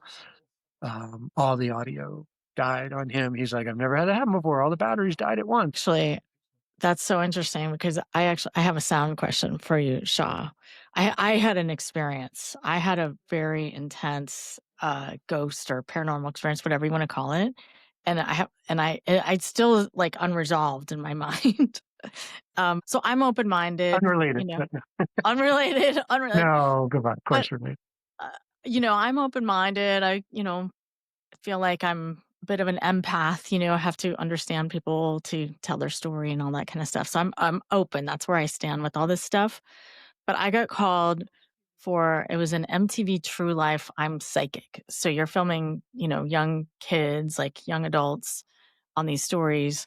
And I got called to go to Arkansas. And this kid was going to the University of Arkansas. And she lived in this apartment building. It was like university apartment buildings that had once been a hospital in the Civil War. And we were on Civil War grounds in Arkansas. And this girl, I was interviewing her, and it was in these tiny little rooms. And so I sat her in her room, and to give the interview depth, I put the chair in the hallway just to maximize the space in her room for her interview. And granted, it's summer, we're in Arkansas, and I turned the AC off because, you don't want the loud AC sound to be on. So it's pretty hot in this room. And she's describing all these things that she's been experiencing. And she's pointing to the doorway and she's like, yeah, the door just rattles, or the door, handle will rattle, or I'll just fling open in the middle of the night, or, I lock the door and then it'll be unlocked and the door will be open. And she's explaining all this stuff, like where I'm sitting. And all of a sudden, this like freezing cold air like comes over me and her. And she's like, oh my God, did you feel that? And I had hairs at the end of my arms, like, and goosebumps. And I was like, whoa, like it's Arkansas in the summer. It's so hot. And we just had this freezing cold experience, both of us. So that was weird. And she continues on to tell her story. And we called this Native American shaman. She's like this Cherokee woman to come and kind of deal with this spirit, kind of the same thing that you guys are going, like this investigation thing. So Deborah comes in and she's this beautiful, like Native American woman with this long black hair. And she's very she's a big presence. She's like, oh, the ghost lives right there. And it was like right where I had been sitting in this hallway. And I was like, what? Okay, this is weird. And she's like, well, let's communicate with this spirit. And she gets her dowsing rods out. You know what those are? They're like these sticks. And she starts asking this entity like yes or no questions. Do you live here? Yes, all this kind of stuff. And after a series of questions, she asked the ghost or whatever you call it, did you work here? Because we were in a hospital, an old, the apartment building was an old hospital. Were you a nurse? And we found out that the entity was a doctor and had been a doctor in the Civil War time, and apparently had been lingering in this house since the Civil War. And and the experiences were like cabinets opening, chairs falling, doors, like a lot of physical stuff in the house. But only if this girl Brooke was there. If her roommate was there and Brooke wasn't there, nothing happened. It was like if Brooke was there, stuff was going on. So Brooke was the sort of connection to this ghost. And so anyway, the shaman asked the ghost, like, well, do you want to, go to the next life? Do you want to be released? I think it was. And the ghost said yes with the dowsing rods. And we go over to the hallway where this cold area was. And she recited this poem or saying or shaman, whatever. I don't even know what it was. So I'm filming this whole thing and I've got my headphones on and I'm filming and she like releases the spirit. And at that moment, kid you not, like I got like crazy sound in my headphones. I had to rip the headphones off. The camera kind of went crazy because it was so loud in my ears. And nobody else heard it though. I could only catch it through my ears. And we filmed this thing and it's released. And Deborah's like, it's done. That's it. That's good. And I felt like I was at a concert for 3 hours. Like I was like blasted with energy and I was just like zapped and zingy. It was so crazy. I like felt this weird wash of energy. I don't even know how to explain it. But the weirdest part is I take these tapes. This is back when we're shooting like actual physical tapes, not digital. I take the tapes, I give it to my editor. She puts it in the Avid. And instead of like sound waves, like on the Avid, it's a solid black box, like Block. black Yeah. bars on the Avid. She was like, oh my God, I've never seen anything like it. And it was at the same moment when they released the spirit thing. So I don't even know. I called Michelle yesterday. I was like, remember that when the bars were on the Avid? She's like, oh yeah, that was crazy. I've never seen anything like that before, ever. And so, like, if Shah, if you can explain that, it was That and so wild. that's the thing. That's the crazy part about it. The name episode that Ben was talking about earlier. There's things that you've done audio for whatever, however many years, and you know your rig and you know the gear inside out and you know the equipment and you know how it operates, you know the ways with which it could fail, or whatever, all the strong and weak points, how harmonic distortion and things like that, that can can cancel out your audio transmitters. That if you're working near like airplane towers and stuff, that those frequencies might kind of disturb your setup. You're mapping things that the ways at which your system can fail.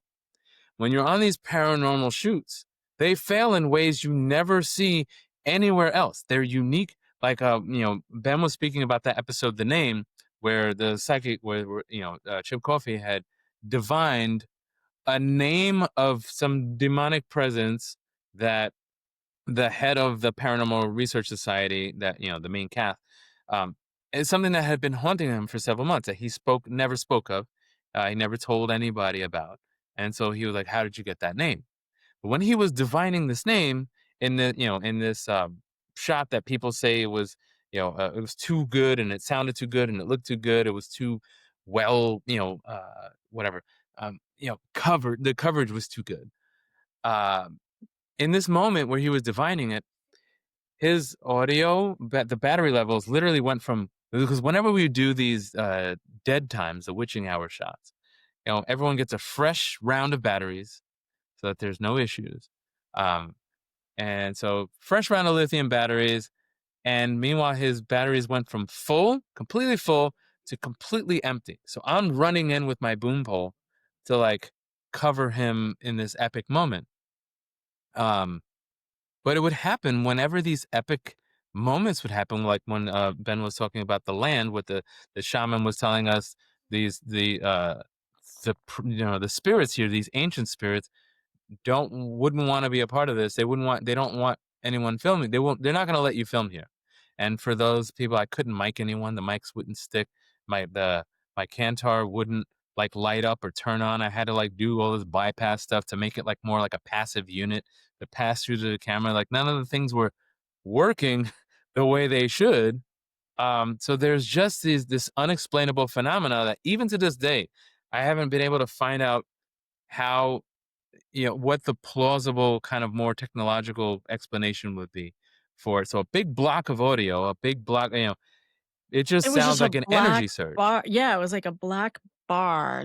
That's how the sound was recorded instead of a wave. It was just like a solid black bar that went Yeah. across the Avid, and it was just bizarre. My editor had never seen anything like that ever So that before. what obviously that is a surge of so like in Oh, in in the audio you're taking a sample. So you're taking a sample depending on your audio frequency level, you're taking a sample every like 44.1 thousand times a second. You're just taking a digital a snippet sample of what the amplitude and the frequency of the sound is at intervals 44.1 thousand times per second. And it was, that amplitude, it's energy. It's, you're just taking air pressure, whatever, level. So if there is something energetically that's overloading the digital audio converter, the ADDA converters, um, something energetically went in and convinced the ADDA converters that it's, you're getting 100% frequency and yeah, amplitude in this given moment of time consistently throughout this entire time. It's like an energy surge, an energy spike, whatever it is. And whatever those energy spikes are, they're the same thing that drain batteries and whatever that that's phenomena exactly is. right. Yeah, it was like an energy. That's what it felt like, was this blast of energy, and then, clearly it was recorded that way, and then Mhm. afterward we felt like we had been in a concert for 3 hours. Like, you're just kinda like your nerves are just kinda like shot, and it was so crazy, you guys. It's like hard to explain it unless you've been through that.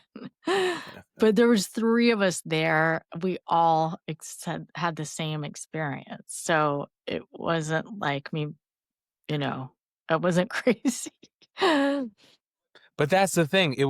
It's different when it's a shared experience and everyone's describing the same thing simultaneously, and that's what turns skeptics. That's the way you turn skeptics into believers, where Yeah, I it mean, became like a and Sean, reliable you've thing. had an experience too. Like, everyone's had like an experience. Tell us your Not experience. me.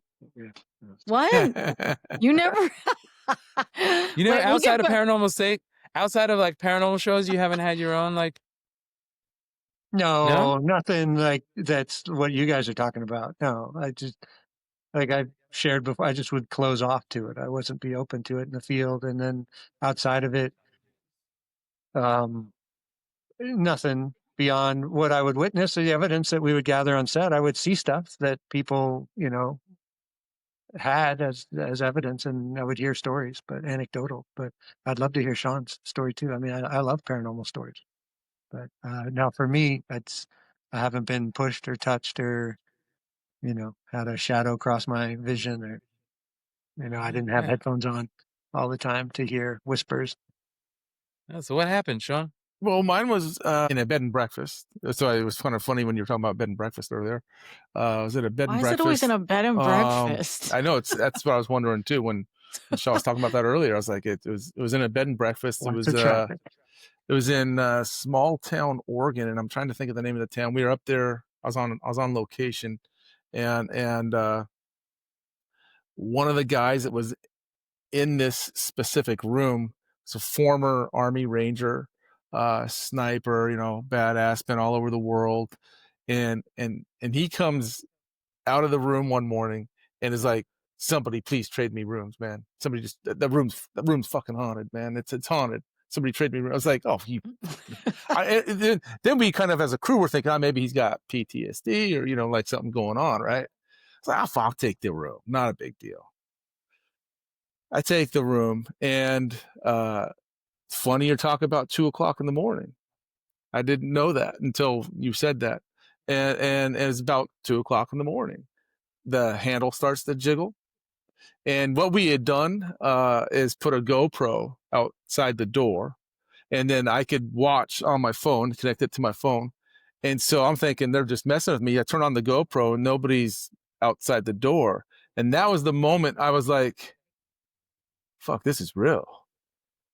This is real. This is really like, I pulled the sheets up over my head and I just was like, don't touch me, man. Just leave me alone. And then I was like, F it. And I get up and I open the door. Nobody's there. I'm like, and I'm looking, I see myself in the GoPro standing at the door. And I'm like, what the heck? But the door started to jiggle. And then you could hear like, it was almost like somebody's walking on the floor, like the creaking of the wood floor, the old wood floor. And this bed and breakfast was also, it was an old dental, I think the man that owned it way back in the days, back when this little town, it was an old mining town. I think it was a dental facility at one point. And it was also, I think, a hospital way back in the day, for that little local community for the miners. And the next morning I was talking to the owner of the place. He said, oh yeah, we get that all the time. People, say it's haunted and maybe it is, maybe there's still people living here. I don't, he just kind of played it off, downplayed it, but it was real. It was real. And that was one of those moments I was just like, yeah, I'm still a skeptical believer, but in that moment I definitely believed it. Did you, when you pulled the sheets up, did you say it out loud, don't touch me, or did you just think it in your mind? I can't recall, but I think I said it out loud. Good Like, question.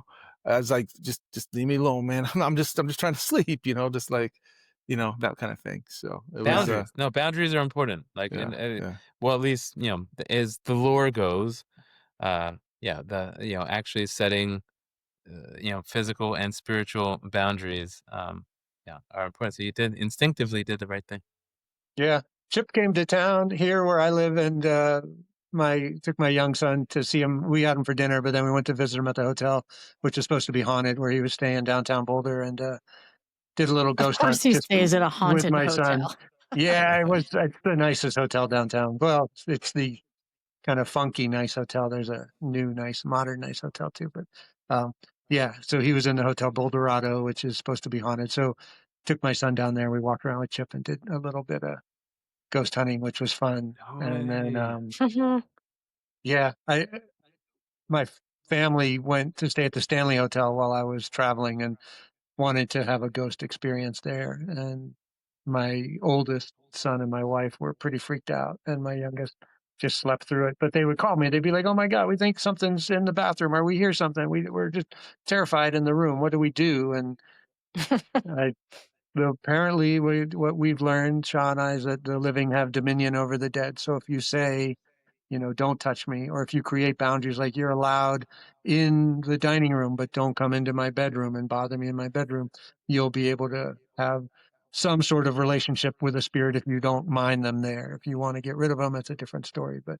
I was just telling those guys on the phone, look, you create your boundaries, tell it what you want or what you don't want to have happen. It's just like the living have dominion. So instead of always running scared and giving energy off that's going to be absorbed by that entity, you can just sort of have a rational moment and say, all right, I sense you and I don't want you to be, bothering me while I sleep. But to say, yeah, don't touch me is a good start.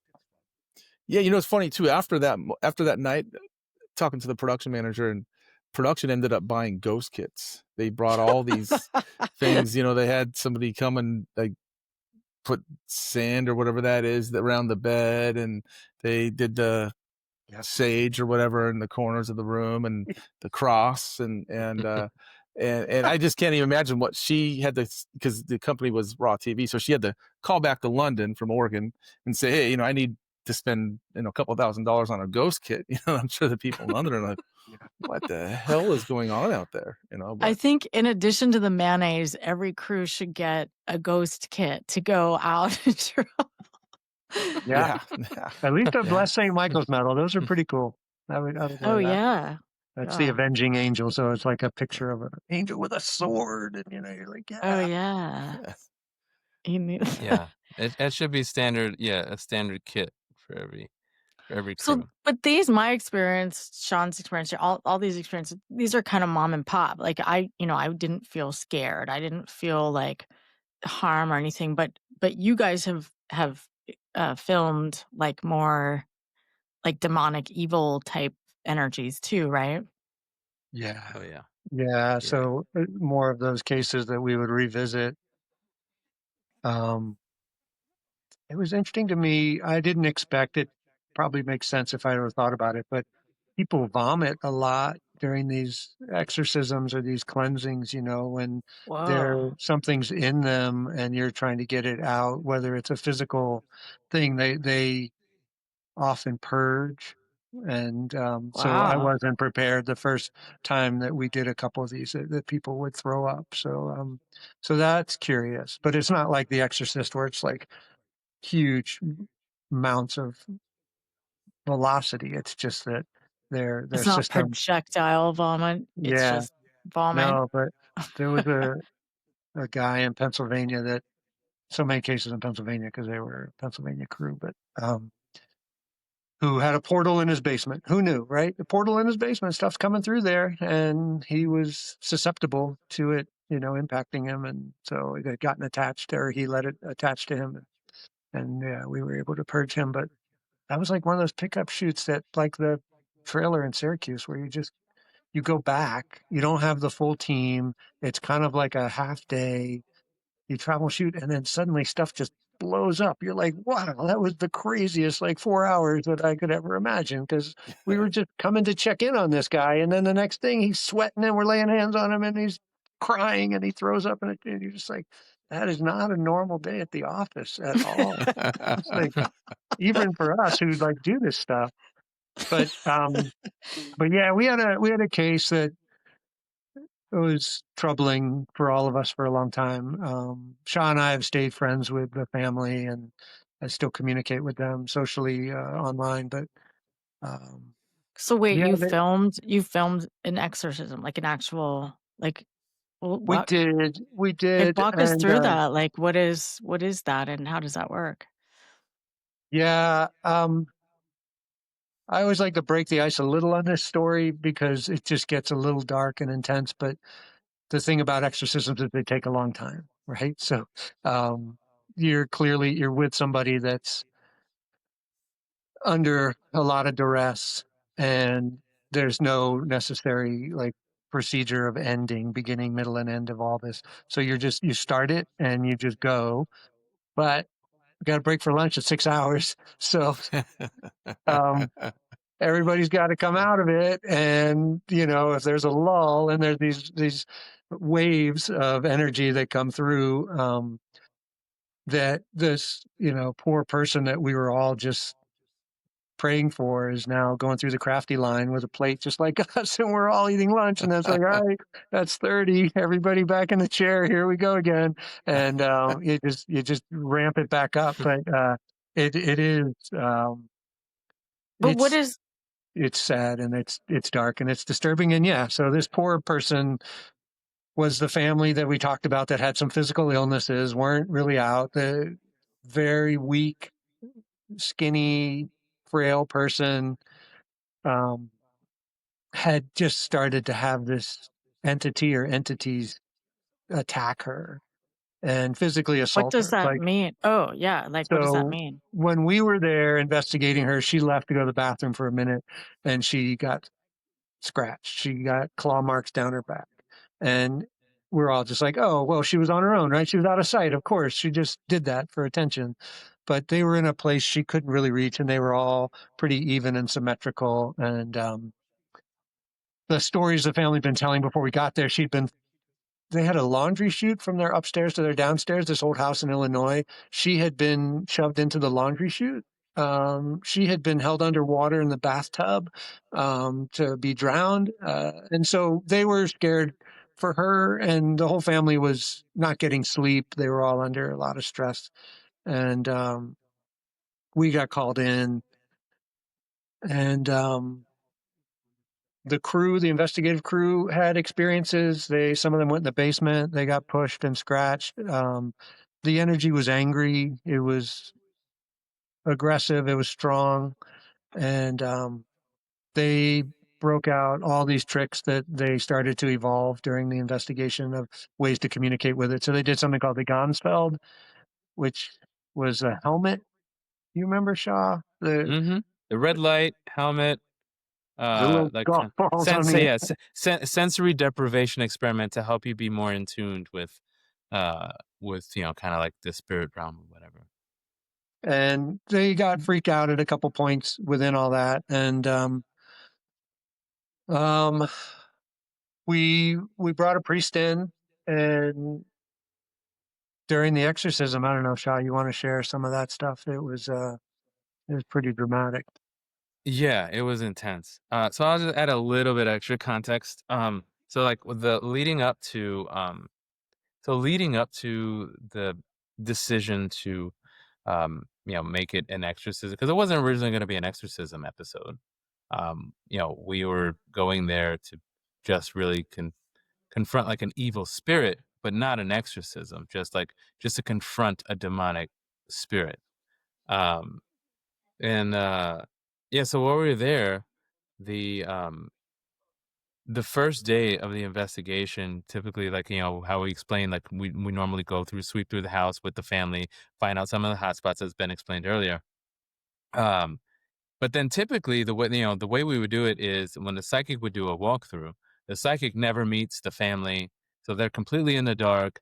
They don't know anything, so that they're just doing a clean with fresh eyes. Whatever they get, they're getting psychically because they know nothing about what's going on. And we would separate them. We would get the family out of the house first, and then they're long gone, and then we bring a psychic in. But in this case, we were doing an interview with the main daughter, who had been experiencing the most of this stuff.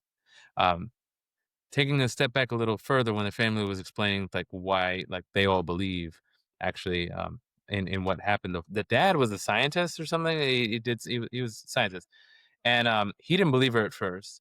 And it wasn't until what Ben was talking about, the drowning in the bathroom. Keep in mind, this girl is 90 pounds soaking wet with cinder blocks strapped to her ankles. She is tiny. Um, and so, she was screaming or whatever for help in this bathtub, and the dad and the mom went to go help her out of the tub. And the way they described it is like she was like anchored to the tub. They couldn't get her out. This tiny girl, they couldn't get her out. It's like she was glued to the tub. And then they Wow. prayed, and then they saw a black mass leave her, go up the wall, and then all of a sudden it was like super easy to get out of the tub. And from that point on, the father, who had been a skeptic the entire time, cried, apologized for not believing her, and from that point on, he was a believer. So this is Wow. prior to us coming. So that's just a bit of like context. But we were like, doing our investigative stuff. We'd ask them all the normal questions that we would ask. They described some of like the more innocuous, like kind of haunting things, rattling of the doors and whatever. But then there was things like where they had laid out salt, and then there would be a pentagram kind of written in the salt. And prior to us coming, when they got accepted for the show, there was like some etchings on the mom's wrist that said like scratch marks that said "Let them come." So like really kind of really dark stuff. But when we were doing our investigation prior to Chip was the psychic on this particular episode.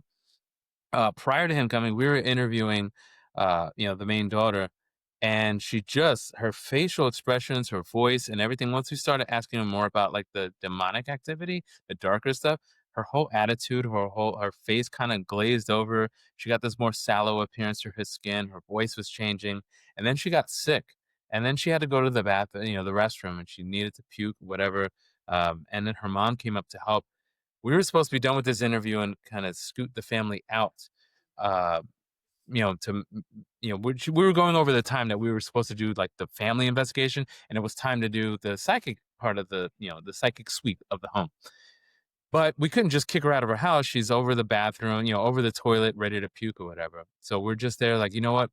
Chip has arrived. Let him, like, just keep him away from the family, whatever. And we're like way back away from them, just filming, doing that, just like getting these voyeuristic shots of her mom helping her out.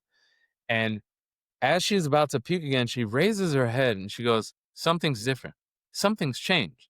Like there's a presence here." And the mom's like, "No, no, stop. It's in your head. Blah, blah. It's gonna be okay." She goes, "No, no, no. This is a good thing. Like someone's here to help." And she's like, "What are you talking about?" Like, she's like, some like John Coffey from the Green Mile, like a good present. And it was Chip Coffey who had just arrived, but she didn't know that. But she felt Chip Wow. arrive. She felt Chip arrive and announced that Chip had arrived without knowing that Chip had arrived. Chip is outside. He hasn't come in the house yet. And no one knows. And this is season 1.5. I don't think Paranormal State hadn't aired yet, right? Still, no one know who Chip Coffey I don't was. remember the timing exactly. But Oh, wow. Yeah, I don't think anyone Crazy. who knew who Chip Coffey was yet. So she didn't know that Chip Coffey was this, big, psychic, whatever, here to help. But she knew he was there. And she knew he was there to help. And so like we bring him into the house, whatever, and then and they cross paths on the stairs, even though they weren't supposed to. We were supposed to have kept them away. And then they cross paths, and then she says like, "Oh, you're here to help," and he's like, "Yes, you bet I am." And she just creepily says, "He's not gonna like you very much. He's not gonna Whoa. like you," and he's just like, "Bring it." And then they get her out of the house, and that was like the first like WTF moment. Like, whoa, uh, you can't like how do you reason that away? We do the experiment, we do the sweep of the house. Chip is getting like just all the intense energy that Ben was describing, like really aggressive, really aggressive. From the minute he walked into the house, Chip's like, my chest is tight. I'm getting aggressive energy in this home or whatever. So all the same stuff that we had, kind of already known. But as the investigation is going on, um, when we had decided that we wanted to bring Reverend Calder, which is our resident exorcist guy, rest in peace. He we were outside, so when Ben was describing the scratch marks, we were on a break. We were taking our like lunch / dinner, our dinner break. um and uh and so Chip Coffey and Reverend Calder were chatting with each other, trying to figure out like what could be possessed, like what could be possessing or whatever. And they were talking about, and they both stopped talking, and they were like, Chip felt something. He's like, you felt something? And then he's like, yeah, I felt something. And right after they decided they felt something, from inside the house, uh the daughter who was possessed, she starts screaming. And that's when we had to suit up. Lunch is over, suit up, run into the house, figure out what's going on. Um, and that's when she's sitting there curling into a ball with the scratch marks. And they're like, that's when they had just divined like what it was that was haunting. They like Chip Coffey and Reverend Calder have both come to the same conclusion that they figured out what it is. I think I know what it is. They feel it. That's when she screamed, and then that's when she announced what it is. Like What? the That's timing nuts. was just there. She announced like, I am Legion, and that's like became like I am six, I am Legion, I am many. And yeah, that's when like it just that that it's not is that coincidence? Who knows? But it's like they felt it before she even just before she screamed. She's in the house. No one coordinated any of that. But then so on the day of the exorcism, this is the night prior to the exorcism. On the day of the exorcism, that's when it gets even that none of that's even crazy compared to the day of the exorcism. The day of the exorcism, we're like, Ben mentions a lot, like the Saint Michael, the Avenger angel. He was the first Avenger. Captain America was not. Saint Michael was the first Avenger. And so yeah, we were getting anointed with oils or whatever, and it's like the day of the exorcism. And Oh, wait, the Ryan, crew got ignited with oils and stuff. yeah, So, we like, were to just protect like yourself? Or we were layering up. We were just making sure whoa. What kind of we're protected. oils? Blessed oils, just Holy blessed Oh, oils that water. you get. priest Yeah, blessed. holy water. Yeah. The stuff they get at Whole Foods. Um, then yeah, like the leader of the paranormal team, Ryan or whatever, he was on the phone with Lorraine Warren. Bless recipes, bless her heart. She's awesome. She's preparing him. So the morning of, she's like, be prepared. You're going to experience all kinds of things with this level of a demonic presence. You're going to experience demonic confusion. There's going to be all kinds of things that are going to happen that are going to throw you off the trail. Just random things that are like, or while during the episode, during this, their episodes, they'll go through episodes like when you're exercising them. Um, Yeah. they'll They try have to trick you. Yeah, they'll Uh, try to uh, trick you. They'll have episodes where they try to trick you, convince you that's this an innocent whatever presence. So she was warning him. She gave him a whole rundown of things that you'll expect to see. And this is on a phone, a walk and talk with him away from the family. This family's not privy to any of this. And so they were just filming a walk and talk with him on the phone with his mentor. And sure enough, like, as we're getting close, the church bell in town rang 6 times, but it wasn't 6 o'clock. Uh, it was like an hour earlier. So it rang. So I was like, okay, that's weird, but maybe I misheard. Who knows? Whatever. That could be reasoned away. But then the weather had been super nice, hot and sunny, and it had been forecast to be hot and sunny for the whole entire week. But for whatever reason, rain like thundercloud just start like rushing in, like the super tempest fast. rolled in. Yeah, A exactly. tempest Whoa. rolls. Great, yeah, that's the word I was. Tempest. A tempest rolls in, and it's just we're completely shrouded in rain clouds. Came out of Then nowhere. Huge wind, nowhere. It's huge rain. crazy. Like when One you're, fire. Oh, go ahead.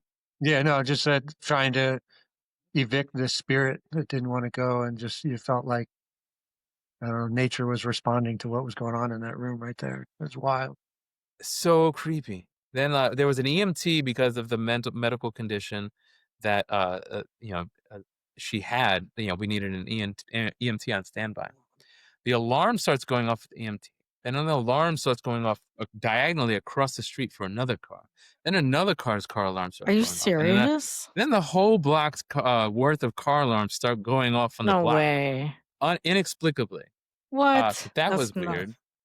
It's all just leading up to the exorcism. This like we have not started the exorcism yet. So like everything leading up to the exorcism is super weird. Then I had an A2. My A2, she had gotten a random text That's from an a number she a second audio yeah, person. second audio person. A second audio person. So the A2 gets a text from a number she didn't recognize. Um and it was quoting Psalms. It was just like, "Hey, I just thought you needed this. I don't know why. I thought you really, I just really needed to get this to you. I thought you needed this." And it was, I forget which psalm it was, but it was like a protective psalm or whatever. And she goes, "This is super weird." She ended up finding out later after the show that it had been someone who, a friend she hadn't talked to in years, um, that had to talk to several friends just to get her number, just to send her these psalms because she felt like she needed them that badly. Um, Weird, super odd. But anyway, so we're getting ready to start, and then the minute we start the exorcism, the rain starts immediately. Right when we decide, okay, now we're going to start the exorcism, the rain finds. So the clouds were just there on standby. Then someone presses the rain This button, is like a and biblical event, guys, with I mean, it's super crazy. intense. Well, that's Super what intense. Shah's reference of this spirit. You try to get its name when you're doing the exorcism so that you can know who you're communicating with, and that's part of the trickery. But the spirit had spoken to her before saying that it was Legion, and that was referencing some story of Jesus crossing the Sea of Galilee and coming across a person on the other side that was looked crazy, but was just acting odd, and said, "Tell me your name." And he said, "I am Legion, I am many, and I'm one." So was this reference to that of the spirit declaring itself as potentially that spirit that met Jesus at the Sea of Galilee, but nobody Wow. knew that at the time. But that was the episode called "I Am Sixth," because that's what the spirit declared itself to be. And it Whoa. was intense enough to warrant thunderclouds and rain and torrential rain. And it only rained while we were doing the exorcism. Anytime we take a break, the rain would subside. And there was this one magical moment where Reverend Calder was like, "In the name of our Lord Jesus Christ, I demand you tell me your name." Lightning strikes. Right when he says that. And What? then he did it again, and lightning struck. Anytime he would say that, it only happened twice, but when he demanded the name, lightning would strike. Like someone was on a lightning button. My A2 was grabbing my hand, literally crushing the bones in my hand. We're sitting outside the house, and she is just crushing my hand. She's so frightened. Um, and But it came out, he asked, it came out as a little girl at one point, like a really innocent child. She immediately started writing pentagrams in the air. I mean, it was stopped breathing for a while at one point. I mean, it was Oh pretty yeah. dramatic, pretty dramatic. Wow. Dang. That's and you were there and it didn't feel like fake or anything like it like she was actually doing these things. Yeah, it's still available online somewhere. I Remember think when That's she so kinda crazy. launched up, I have a DVD, but yeah, yeah, like, they had to DVD. yeah, hold yeah. her No, down? she lifted up. Yep, exactly. Yeah.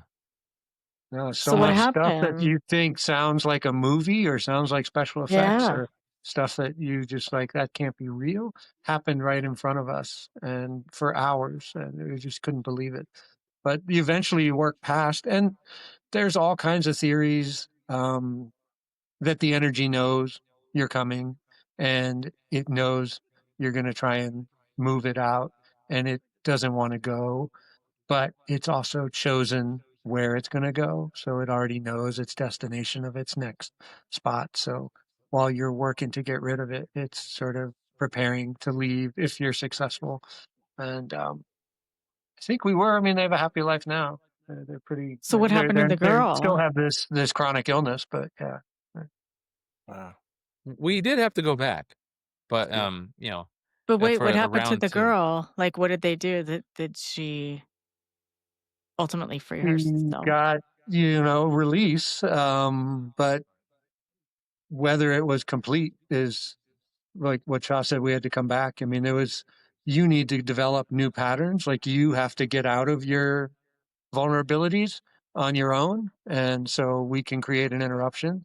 And if you choose the path of the righteous, you can kind of have, the opportunity to build back to happiness. But she she was just a heavy case. I mean, she was really vulnerable to or susceptible to this sort of energy taking hold in her, and it latched on really good. But then Shah shared the at the end the other sign, and we got on the plane at the end of the weekend. Oh, yeah. Yeah, yeah, yeah. Yeah, so we stayed so, on those rare cases, in this case, we actually stayed an extra day. We normally have 3 days, but we had a 4th day just to film kind of a resolution from from the exorcism. Chip did the whole, like, Carol Ann, "This house is clean" kinda little shot where it's like we would do a sweep of the house, and "This house is clean." We filmed the family happily, ever after, like, playing, and it was sunny again, as predicted by the weather. That 4th day was sunny as it was supposed to be, back to our regularly scheduled program. And we hop on our flight, and they would let us on the flights early so we can, like, stow away our, equipment and stuff. So we're there on the plane, and on my seat is a folded piece of stationery.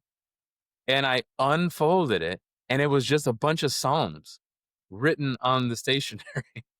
um and I was like, it was so, I was like, we're the first people on this plane. There's like, no one could have planted it.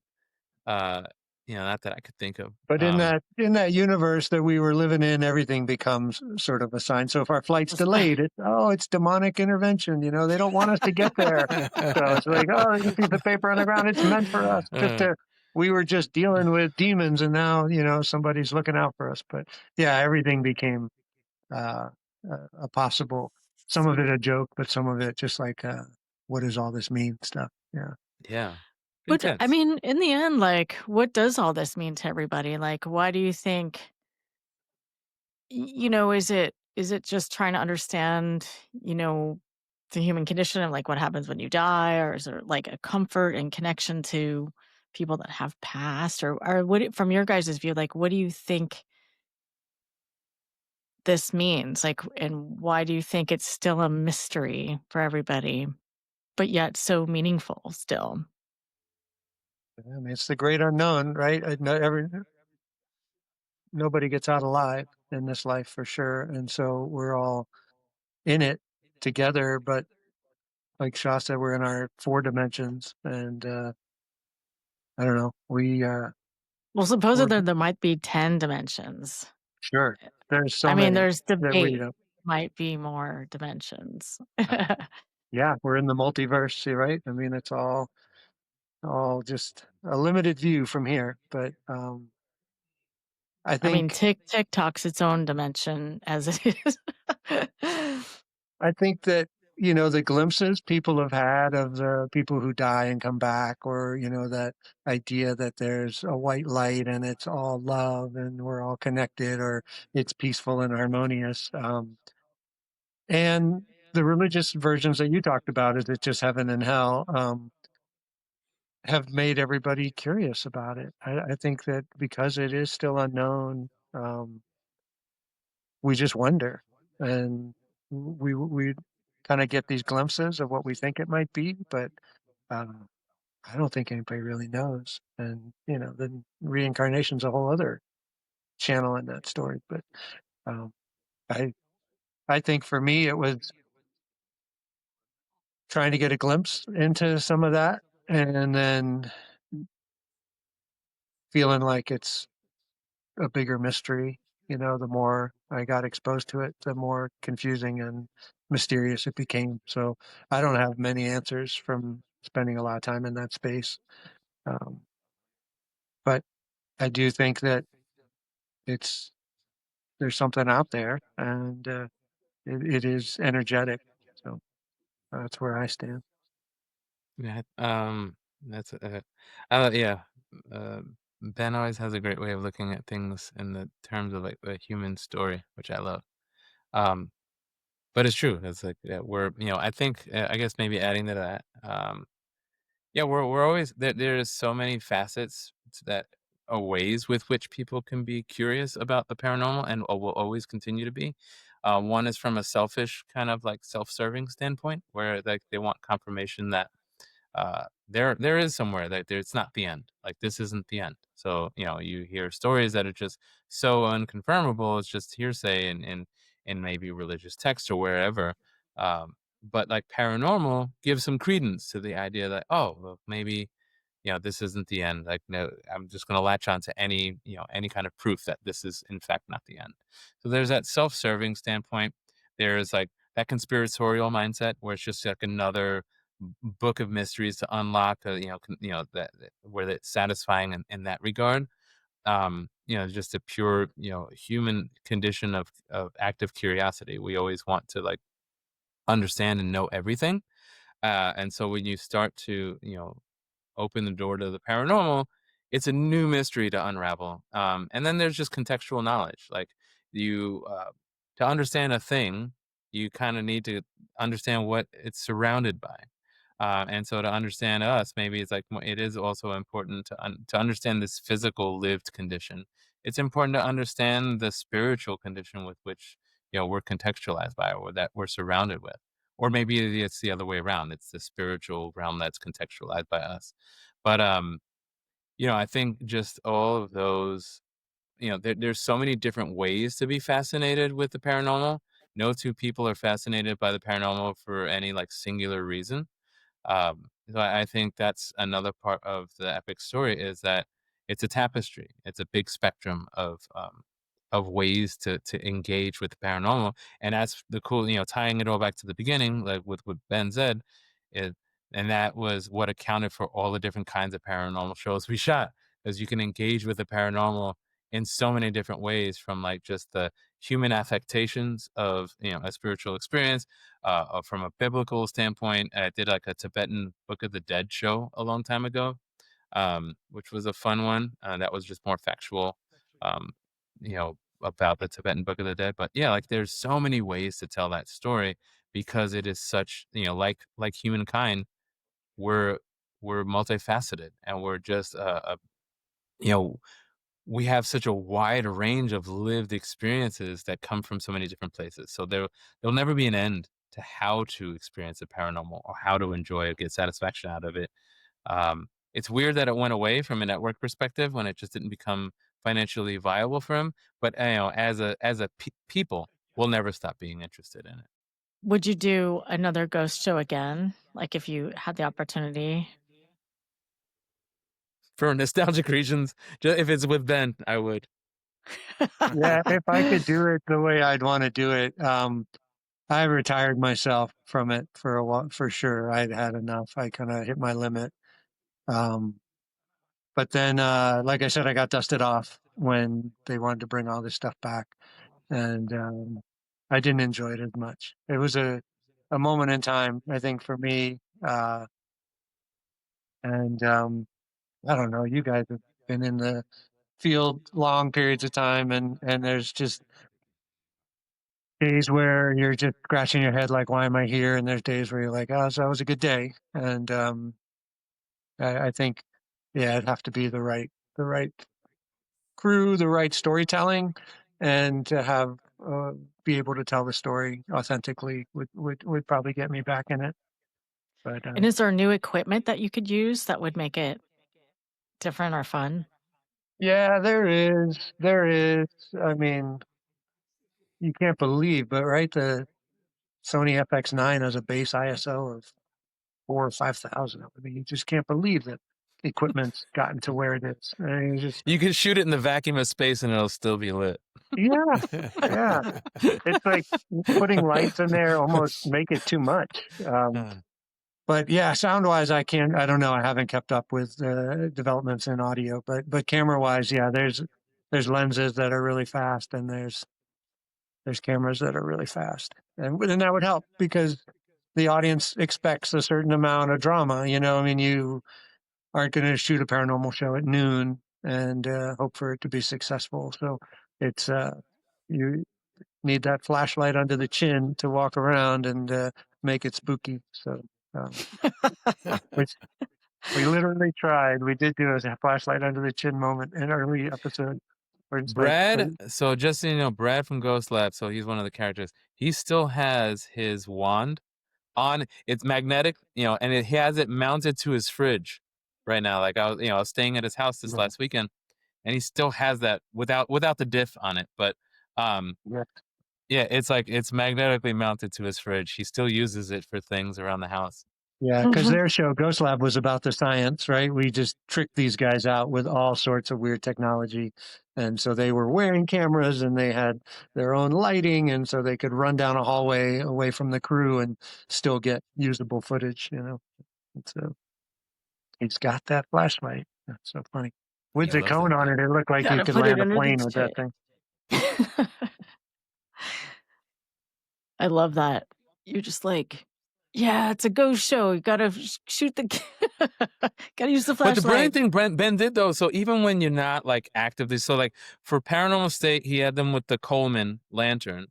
And then for Ghost Lab, they had these Ooh. wands, and part of the wand can have like a regular flashlight, like the conical kind of regular flashlight is all LED based, but then it also had like a strip along the shaft of the wand that is also like a light, so that would like underlight them, and then they can use that. So it was like super high techy at the time that they had a diff on it, a diffuser at the to make it nice and even.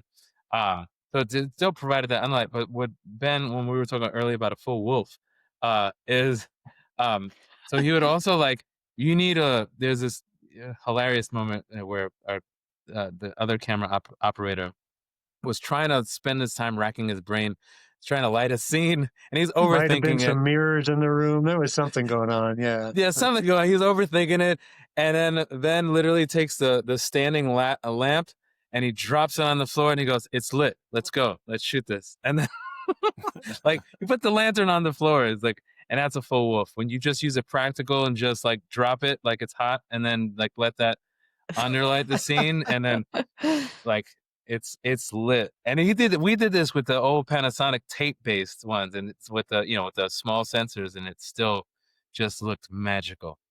With Ghost Lab, I don't know if we shared, but with the science of it, we dragged a mobile laboratory all over the country. So we drove a trailer that was wrapped in Ghost Lab logos all over the place, and that was required us to, stagger our shoot days because we had to wait for the lab to get places, and they would immediately go in there, and it was TVs and computers that we would go in and listen to evidence right away. And we were in these really tight spaces, and we ended up doing one episode in 3D in South Dakota. Deadwood. Yeah, we were in Deadwood, and we did a 3D episode. So the equipment was even bigger, and we had to try and weasel that stuff into that laboratory. was crazy. So Ghost Lab was about lugging that lab around, but yeah, the logistics of all of our work is half the battle, and so we definitely Deadwood dealt was with the that. most cinematic paranormal episode you'll ever in history. Like that, visually, nothing will look more cinematic than that particular episode. And that was intense. Like that was the tell my wife I love her moment. Do you remember that? Yeah. Yeah, they were trying to figure out, part of it was, we were always doing historical cases for that, right? And so it was, what was a dead man's hand? Like, what were Wild Bill's last cards when he had his aces and eights? What was the fifth card? So, so yeah, that was part of it. We made saloon and had extras and dealt some cards out, and all the while filmed it in 3D. So yeah, but yeah, Shah's remembering one of the quotes that came up during that. Yeah. So like, do you have any last? So we had reenactors. So there's this thing called era cues, and an era cue is where you kind of uh, perform an action that would have been typical of a given time or era to kind of ramp up the energy that resonates with the energy that would have been generated from that era. And so that'll make it more likely that you'll get activity from the era that you're trying to like commune with. So we had all these actors reenacting, and they did it in one take. It was this magical kind of one take event. All these reenactors reenacted the final moments of Wild Bill Hickok, and so they would freeze the actors, and so if they wanted to like start asking questions in a given time of like that whole thing, leading up to his death. And so they'd freeze them, ask questions, unfreeze them, let the scene play out again. These reenactors killed it. They did it all in one take. But they they one were able to find out that the dead man's hand like was the nine of diamonds. They got that in an EVP, and then when they like did everything else, like the guy's about to shoot, they said freeze, and the guy's like holding out the gun, and he's there frozen with the gun, about to shoot Wild Bill, and he's like, "Do you have any last words?" And then like the Brad and Barry, the two main investigators, they here and there, because they had the real. Ben was explaining to you, they had the real time EVPs where they can know they got something in the moment, and not have to find out much later after like audio analysis. And so like you could see in his eyes, he's like, mark time, like woo, like I got something. And like so they're like all excited that they got something, and they were like really animated. These people, they're like they're super high energy. It's great. And so they let the rest of the scene play out, and when they go and get the recorded audio, it turns out after he said, "Do you have any final last words?" They were, "Tell my wife I love her." And it wasn't known necessarily that Wild Bill was espoused to anyone. But then when they did some research, he did have a spouse like that. I guess lesser known that he was in fact married, and to someone like whatever that. So they found out after the fact he was in fact married, and they found out who it was, and like the situation he was like kind of separated from her for whatever. But yeah, it was like super awesome because like we're telling these stories. It's like your reality doc, but then sometimes you end up solving cases like the axe murder and stuff like that. So yeah, like it is a very weird dynamic to film some of these paranormal shows. You're getting cinema, you're getting story, you're getting like all these things, and then sometimes you're also solving cold cases and finding out things that have been unresolved for hundreds of That's years or decades or whatever. that's wild. Or just giving people some sort of resolution, like whatever it is, Yeah. like our acknowledgement that this thing is here in our house, or there's a way to manage it. Like I think there is sort of a comfort there. Yeah. So you guys are kind of like paranormal pros, if you don't mind me saying that, because you guys go on conferences, like paranormal conferences, right? Didn't you recently go together to a conference? Yeah, we did a buddy act at Texas Paracon, which is they the Ghost Lab guys were there. They were hosting it, so they were familiar with us. But um, they said that all the time that they've done, and there's a pretty active paranormal conference community and event community space. They said people always ask them, what was it like for the crew?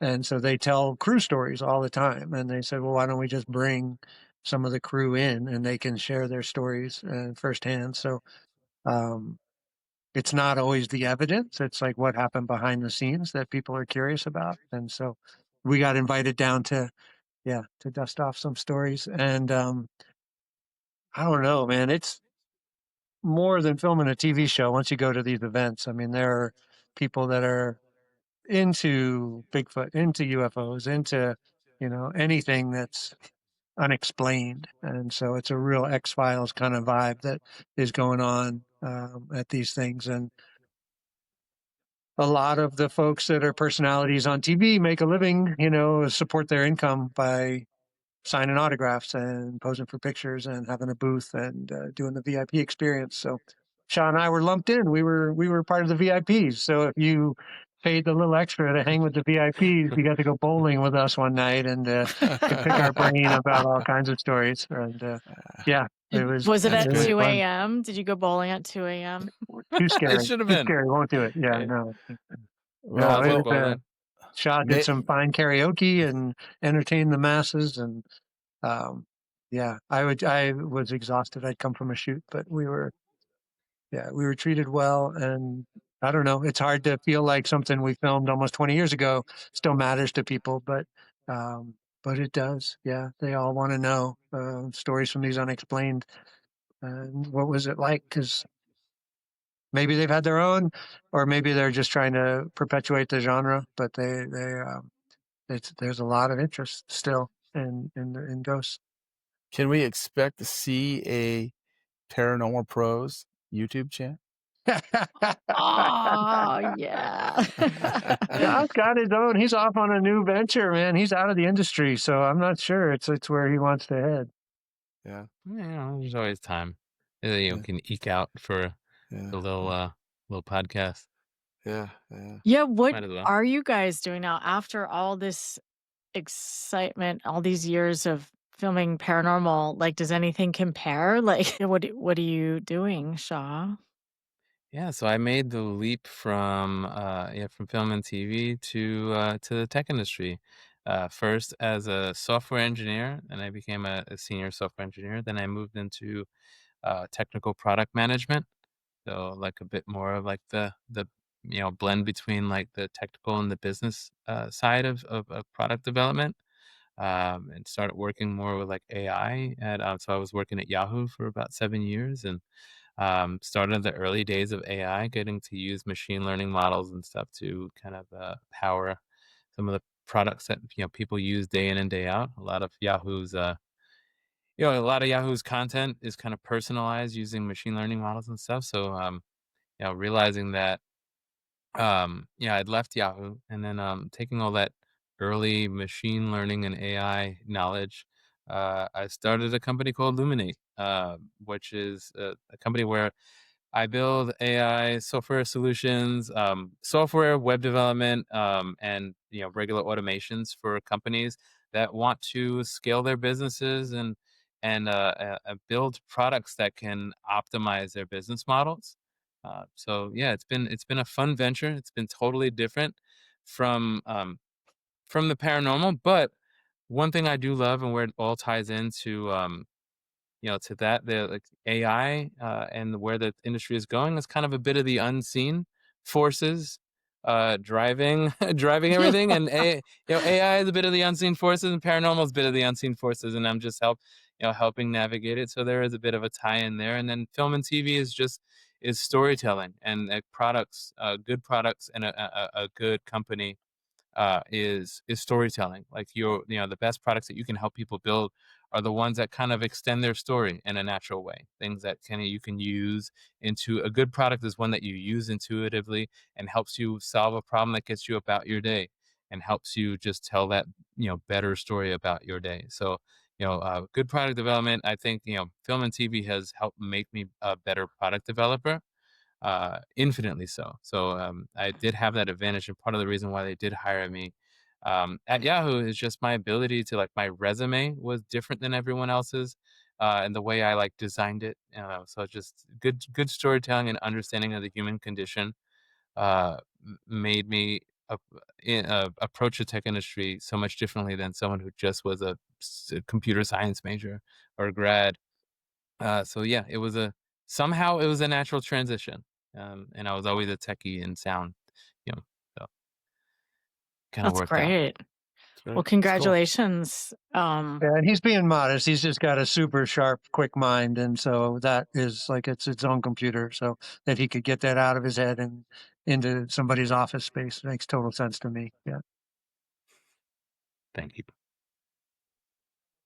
What are you up to, Ben? um, still, filming from time to time. Open He to films for me. yeah, yeah. I enjoy those days a bunch, but I've been on.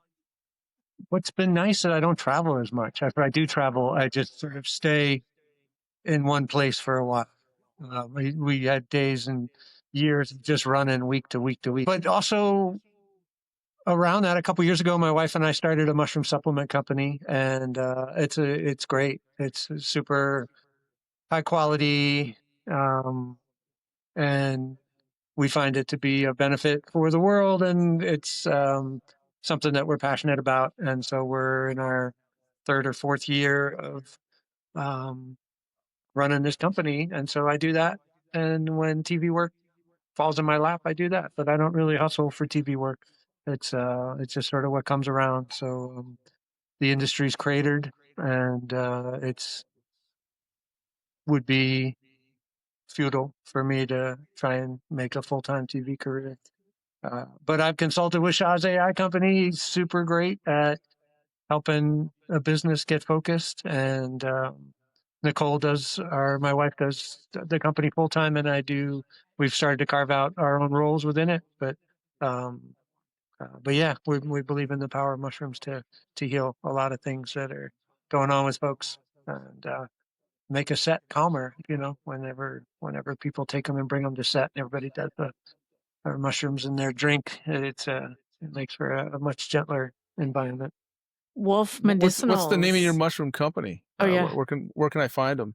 Yeah, we're our capsule line's on Amazon, but our website is we're called West Wolf Medicinals. So our last name, the Wolf out west, and we're our website's the best. It's got all of our products. Amazon doesn't have them all, so yeah, just Google West Wolf and yeah, figure it out. I don't know. Shah and Jen have each tried it. They can speak to it. They can do testimonials. I don't know if it's telling you that people love it. Is about all I tell them. I will attest. It's a vastly superior product.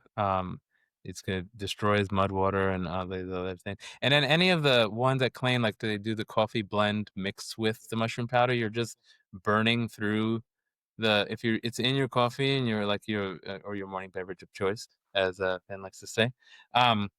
And some of the ones that come with the coffee, you're just kind of burning through it, like it's water's passing through. This one, it's in your drink, so you're getting all the nutritional value from it. But it tastes great. Like all the different flavors, they I didn't mean smell you like had to this. launch into a testimonial, but yes, thank you so No, much. no, Yeah. I'm going for it. I'm going all in. I'm committed. Yeah. Yeah. What's It's your great. Venmo again? I'll get that money right over. Yeah.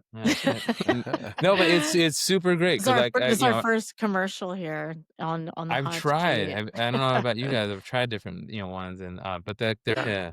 West Wolf Yeah, so Medicinals. I've done the mushroom coffee. I don't drink regular coffee. It's never mixed well with my system and the mushroom coffee. And so I'll take a look at the West Wolf and give it a whirl. Yeah, man. Thanks. Yeah, happy to send something out. Well, here's my testimony about the mushrooms, the wolf mushrooms. I drank it the morning of my national championship win at the weightlifting. So I attribute mushrooms to the national win. Yeah. Awesome. Woo! Wow, That helped me congrats. Yay. focus. That helped me focus, honestly. That's got to be on the website for sure. Like I think West Wolf put that? I did. Medicinals helped launch national champions. No, you guys have both left nice reviews already. But Jen, yeah, the whole Chinese national swim team take cordyceps. I mean, they know cultures that That's know probably what not all they mushrooms do. take. but yeah. Yeah, that's probably true for those guys, but they take the clean supplements as well as the dirty supplements, but Yeah, they, no, I mean, focus is key. Focus is key in a big sport when you're distracted, you're thinking about, putting pressure on yourself and people are walking around like anything can distract you on that day and you just got to stay focused. And I truly found mushrooms helped me. yeah, that's so great. And you have spoken about that. The focus really is important to you, Shah. I think it's just more Mhm. about just energy, and I don't know what you benefit from it, No, but it you is like the energy and flavor. focus. I love the flavor. Like that's the thing. Cool. Yeah. Like I drink my coffee black. Um, and so anything added to it, I can taste it. And so what I loved about the first one you gave me, it made my coffee taste like tea. Um, and I loved it because I do love tea, but I need the caffeine from the coffee. Like, Yeah. so it takes away from my, the tea time, which I don't want to just keep drinking different fluids all day. So it made my coffee taste like tea. It was so aromatic. It was so great. And like helps with focus and all that stuff. So I do like, as soon as I get money from this app, the deal that I'm getting, I'm gonna get a couple rounds of focus, mushrooms from you. Um, I Times are know a little hard it's a financially treat. on the It's a boulevard, just bonus. being You got to be kinda. able to get the extra. You got to pay all your bills first, for sure. Yeah, I gotta pay that, but, it is important because, like, when I am on a good swing with staying on top of that stuff, it is in the case that I'm able to get more done for longer periods of time in the day. So true. Um, I think so what I that think you should market the mushrooms to crews so they could buy it on craft service and serve it at the table on It much more works. effective than the mayonnaise. It definitely helps that for sure. We've it gotten works that way feedback. better than mayo and Teddy Grahams, I'll tell you that much. Way more And I just effective think, for I mean, you guys focus. know how challenging the industry's been, and it's to try and see people pivot is has been hard. That's just I feel like the skill set for making TV doesn't translate to much else, and so you either have to go back to school or you do stuff that don't require a lot of training, like Uber Eats or real estate or whatever it is that people can find to just get some quick cash. So anyway, it's just No, it's a theme. It's a theme that's come up in our podcast. And, frankly, it's one of the reasons we're doing the podcast is we're trying to deal with the changing landscape in our business and pivot into the content creator world. And hopefully some good stuff will come from it. And it's certainly been fun. And Sean's a great partner. And, we just get to talk to all you guys in the business who've done amazing things over the course of your careers. And but of course, the theme that we're in a very we're in a changing landscape. Things have definitely changed and pivoted to the digital world, and everyone's kind of dealing with it, and it's tough. So it's good to see that you guys are thriving in other spaces, and I think we're very skilled people coming from film. We're curious, we're empathetic, we're versatile. We're able to adapt. Hopefully, those skills apply to other things besides yeah, filmmaking. yeah. For A us being able to start shameless our plug. own company, yeah, Shameless it, plug in that regard. So for all those people who are pivoting, I don't. I am offering new services. Cool. With Illuminate. It's funny. It's a product. So if you're looking to build your own product now, I'm launching product clarity workshops where I help you Cool. hone in on like what your product is, who it's for, like why you're going to build it, and like the developing a product market fit and go to market strategy. And then if it's a product that involves kind of like screens and digital, like an app or kind of a web based experience, we'll go through like all the wireframes of like how that user experience is and how that fits in with your business model. So like you leave the workshop with like a fully mapped out and fleshed out like business plan and strategy for your product and an idea a fully like interactive wireframe idea of how your product flow is going to work out. Because a lot of people are making career changes now. A lot of people, there's a mass exodus from traditional job spaces. So there's going to be there's a projection of a lot more self-employed entrepreneurs coming into the space. So I'm position myself to help these people understand how product development works or whatever to get them to where they need to be, because they're going to be a bit disadvantaged if they haven't been developing products. So yeah, offering those services, and you can find those services. Where can I find those services, you ask? Where can I find those services? Great question. You can find them at luminate.ai, LUMINAIT.ai. And if you see this logo, you'll know you're in the right space. It's been a pleasure meeting both of you guys. Thank you for your time. And it's been fun and just awesome hearing those stories. And I guess I'm a believer. Well, it's cheating. You experienced something. So, Didn't they say on the Don't X-Files? bother me. I believe. Wasn't that the Yeah. quote on the X-Files? The truth is out there. The truth is out there. Thank you Yeah. guys. Good luck in your other dimensions. Thanks for having us. It's been a Nice. pleasure. Thank you so much. This has been an absolute pleasure. I appreciate the time. This is great. Totally. Thank you. Thank you guys.